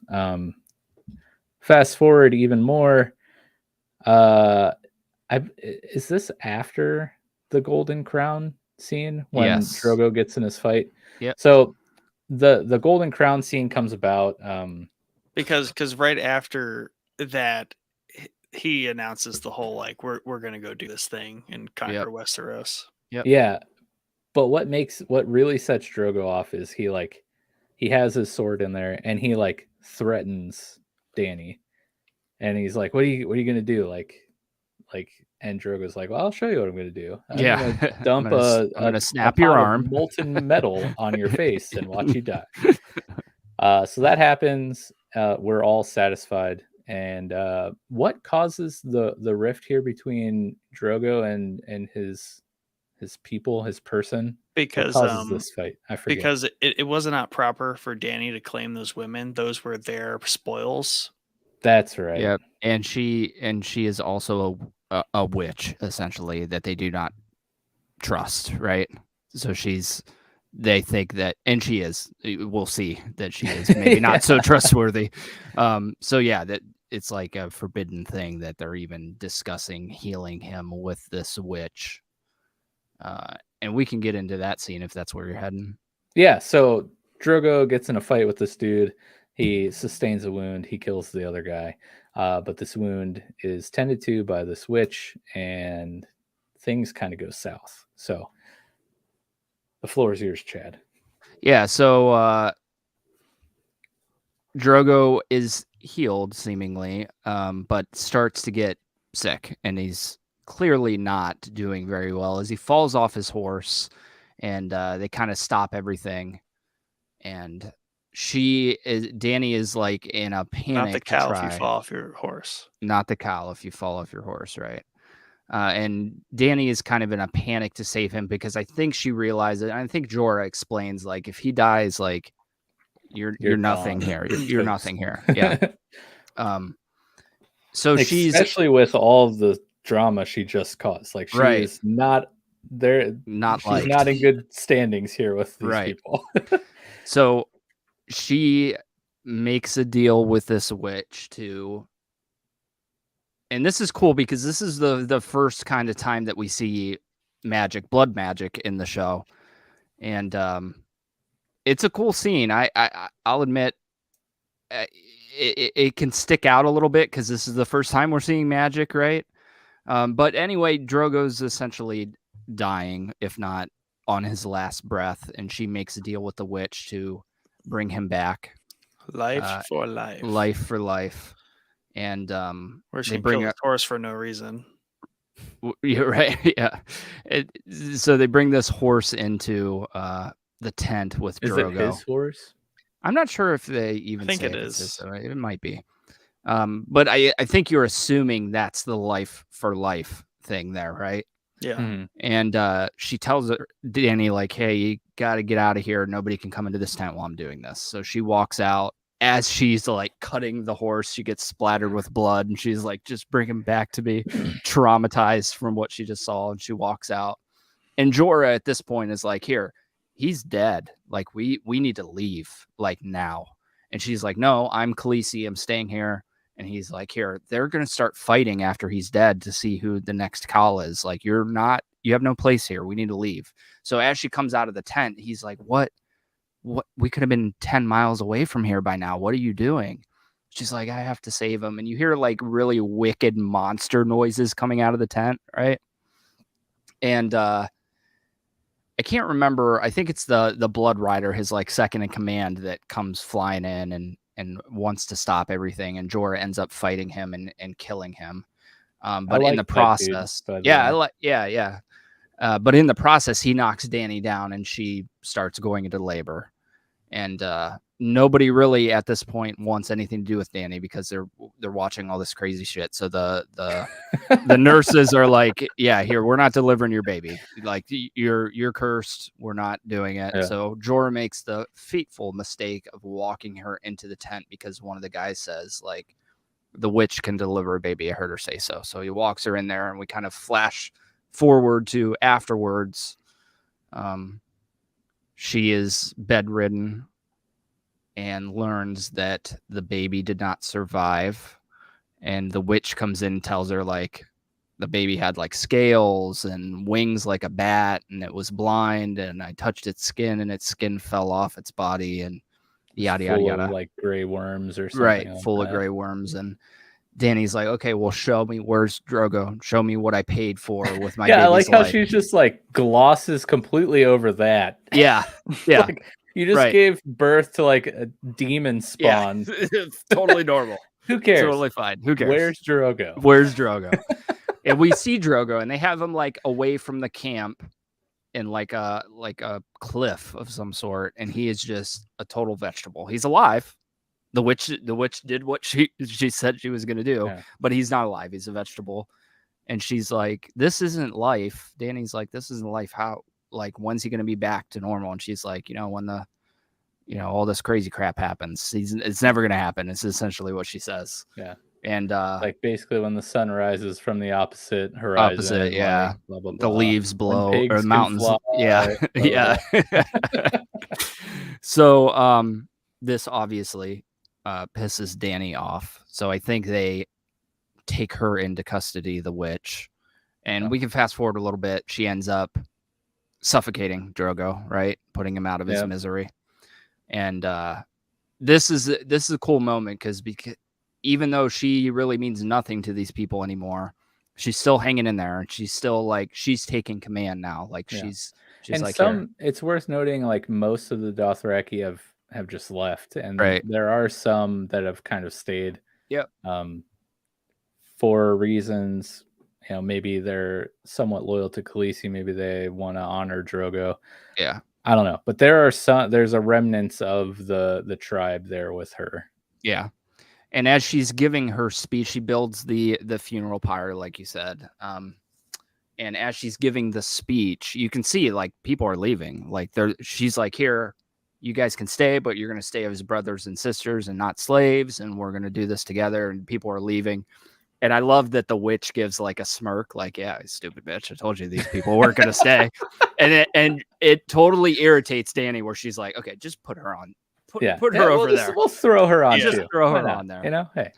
And she's like, I won't scream. And she's like, I'm not here for your screams. I'm here for your life. Just a cool scene where she's just taking command, man. I love that whole sequence. That's so brutal. What a line. Yeah, definitely. Definitely. So the plan is to obviously burn the witch with Drogo during the funeral, and she makes the decision to put the dragon eggs in there as well. And Jorah tries to stop her, like probably for money purposes. Like, here, we can get a lot of money for these things. Exactly. That could be like that could fund our little whatever this is now. Yeah. And she denies it and says, like, here, these weren't given to me to sell, and this is what I want to do with them. And I love their little interaction too there, where he almost knows what she's going to do. And I think he thinks that she's going to kill herself by walking into the fire with him. And he's like, I won't watch you burn. Yeah. I love that. I love that voice. Along the line of like, she's like, well, there's no other way. Like, you think this is really going to go down any other way? Like, this is what has to be done. Yep. And this is cool. And this moment after she does walk into the fire, and the sequence after this is what really makes this Dany story great from this point forward. So in the morning after the fire, everything's burnt out, and Dany is still alive, naked, of course, because it's HBO. Yeah, I mean, and it really should be renamed to Game of Boobs. Game of Boobs, yeah. I always feel like the first season of every HBO show is much heavier in that stuff. They gotta stuff. Yeah, it does win. They gotta hook you in, you know. Exactly. They gotta have that shock factor, you know. But anyway, she's alive. She's got 3 newborn dragons lurking around her. So the dragon eggs were not fossilized, and that sets us on the course for the second season. And I want to point out number 3.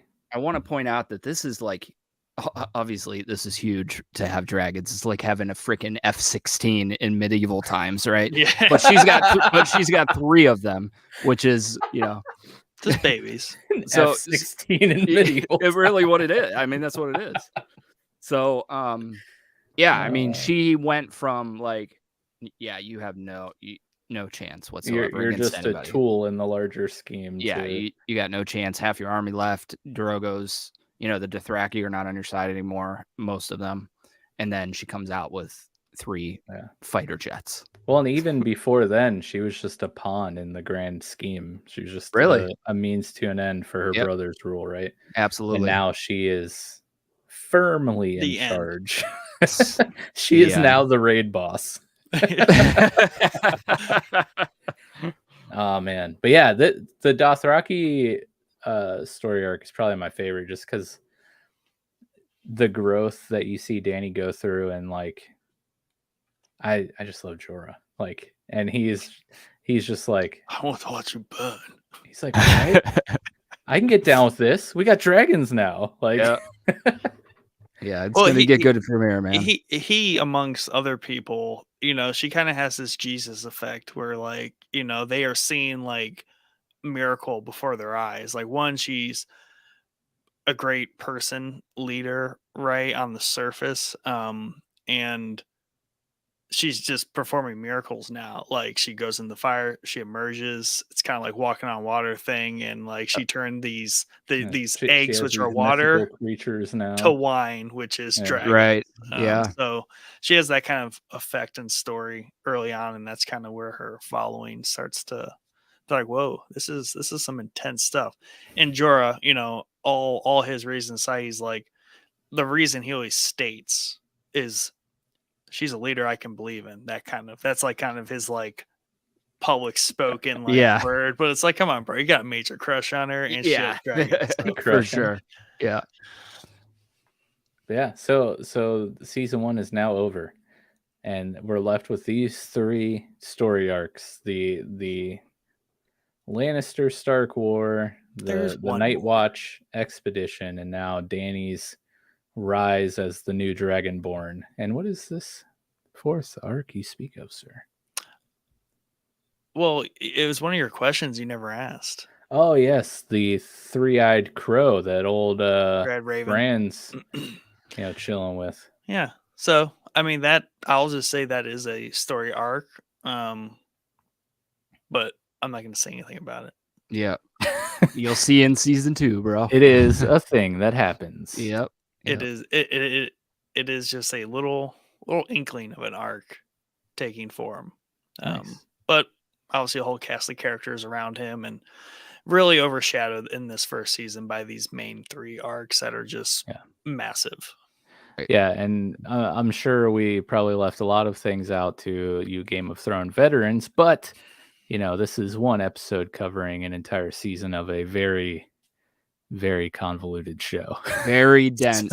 We have a very dense show we're trying to get through. But I do want to know, I already know where Nick stands. Mike, are you hooked yet? Yeah, I like it. Like I said, I watched, well, I didn't say this, you said it. I watched the first season probably a month or 2, somewhere around that ago. So I kind of had to do a little refresher this week. Watched a handful of select episodes and a couple recaps to just refresh my memory of everything. But yeah, I'm in. It's my kind of story, and I am anticipating the more fantastical, magical, like supernatural stuff that's going to happen. Yeah. If you're in now, bro, it's gonna get good. I'm just anxious to see season 8. See if it's really as bad as everyone says it is. Can I give you a snippet of that? I don't think that you're gonna think it's bad because you're binge watching the series. I think the hang up with that was people forgot some things that happened throughout the earlier seasons. Like in season 1. Yeah, exactly. Bonus. There is an Arya arc, very, very low in setup. There is also a Theon Greyjoy arc, which is very low in setup. So those are things to keep in mind going forward in the season 2. But So one final thing, because we really do have to wrap up because we're over 3 hours now. But was Cersei banging another Lannister? Yes. That is her cousin. Cousin, okay. Yeah, that is her cousin, Lancel Lannister. And remember him. Remember him. Put a pin in him. Oh, that sounds maybe. Yeah, I was gonna say. Pin in him.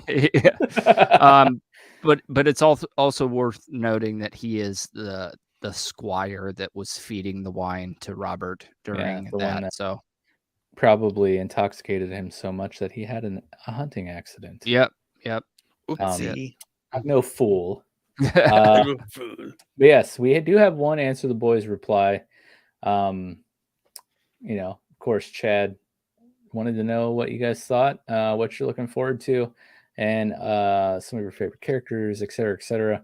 And Ugly Kid Joe Cross says, the fact that some people have not seen this show yet are willing to talk about it is appalling to me. I think my favorite characters introduced are Sansa Stark, the Hound, which we didn't even talk about, Robert Baratheon, and Littlefinger. My favorite parts are when the Mountain loses his joust and promptly cuts the head off his horse with one swing of his sword. Did not talk about that at all, but that was pretty rad. Unless you really like horses and hate seeing them die, then this season probably was not for you. When Jaime pushes Bran out the window, and when Verces gets his crown of gold, the most deserved crowning in history, he still had it coming. Very much. And then he says, I would probably not be in a house because you asked what house would you like align with probably the most.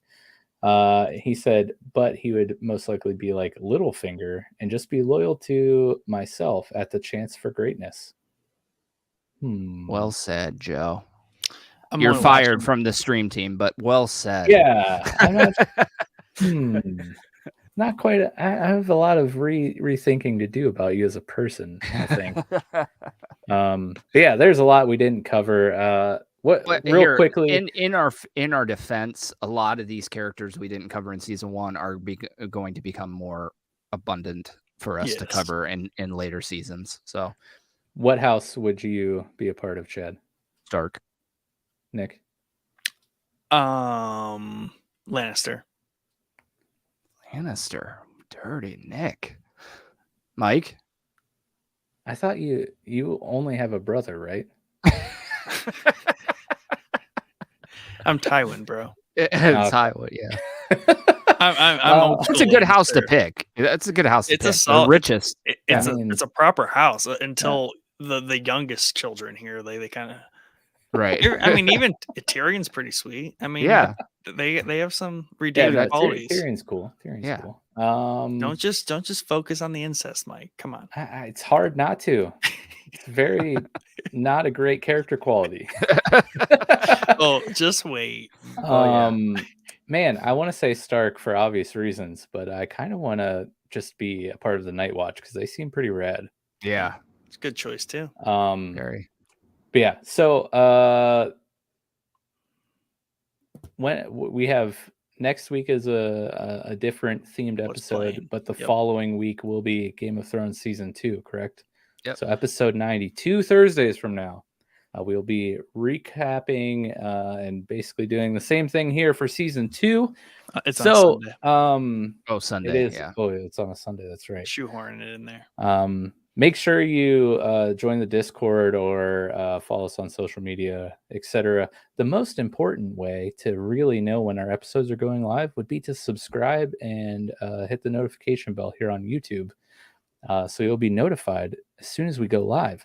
But we would really like for you guys to rewatch the show here with us, along with us. Or if you're like me, watch it for the first time.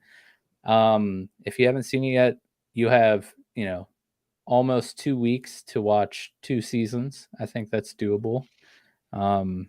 Catch up, and we'd really like for you to be a part of this conversation as I'm, coming out from under the nerd culture rock I've lived under for the last handful of years. And as Nick and Chad get to relive this great series that holds a special place in their hearts. With that being said, subscribe, visit our Patreon, patreon.com/showboyspodcast. We have a merch store, link in the episode description. Join the Discord. Keep an eye out for all of our lovely stream team members and our streams ourselves over on Twitch and YouTube. And the banger intro you guys heard was a little ditty remix made by a fella named Metronome on YouTube. We included his channel links in our episode description. Make sure you check him out. And as we end here, enjoy the full version. 4 minutes of glory.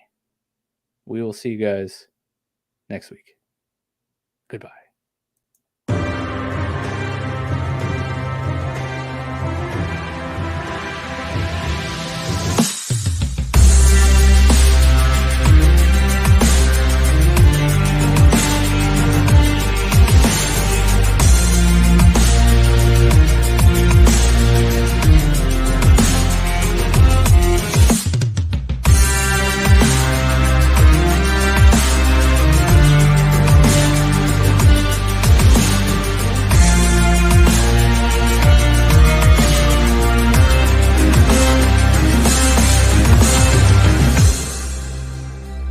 Monsters are dangerous, and just now, kings are dying like flies.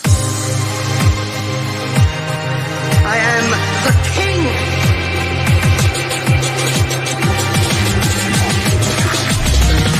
Fuck the king.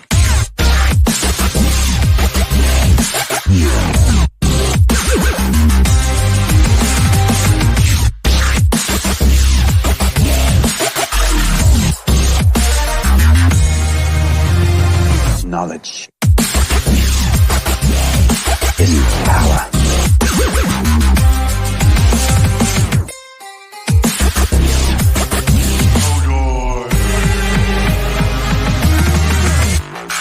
Joffrey, Cersei, Frey,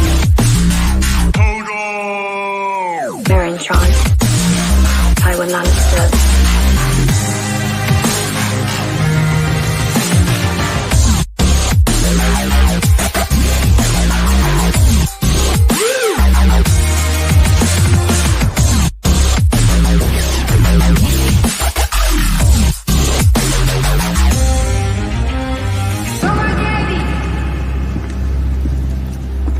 Your Grace.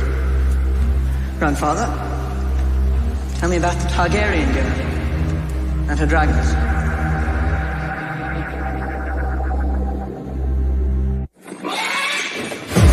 The skull of the last of them was right here. It was the size of an apple. The biggest was the size of a carriage.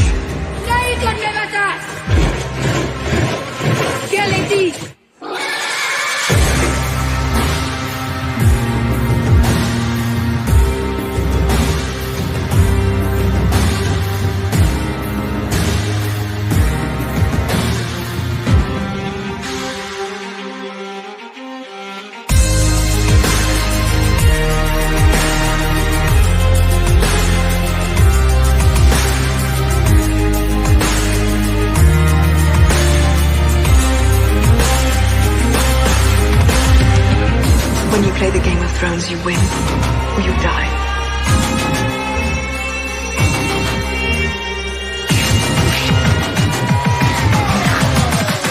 Dracarys.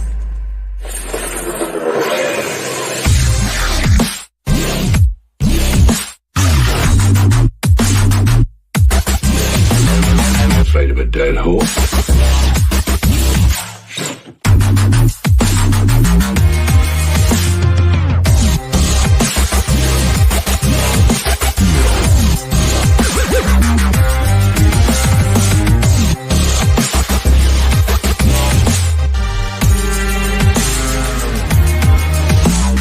Red Woman, Eric Dondarrion, The Wrath of Men, Feeling Pain, The Mountain. Would you shut up? The Hound.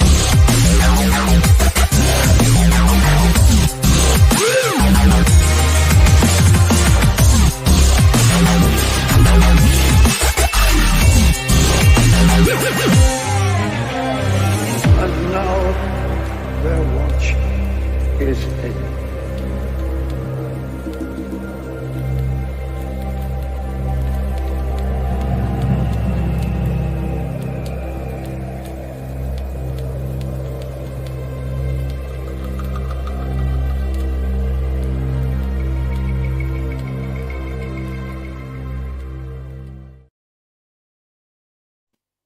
I'm only here for the finale of season 6. That's it. Then I'm done. Great episode. Great episode. Then I'm done. Absolutely done after that. It's the best episode.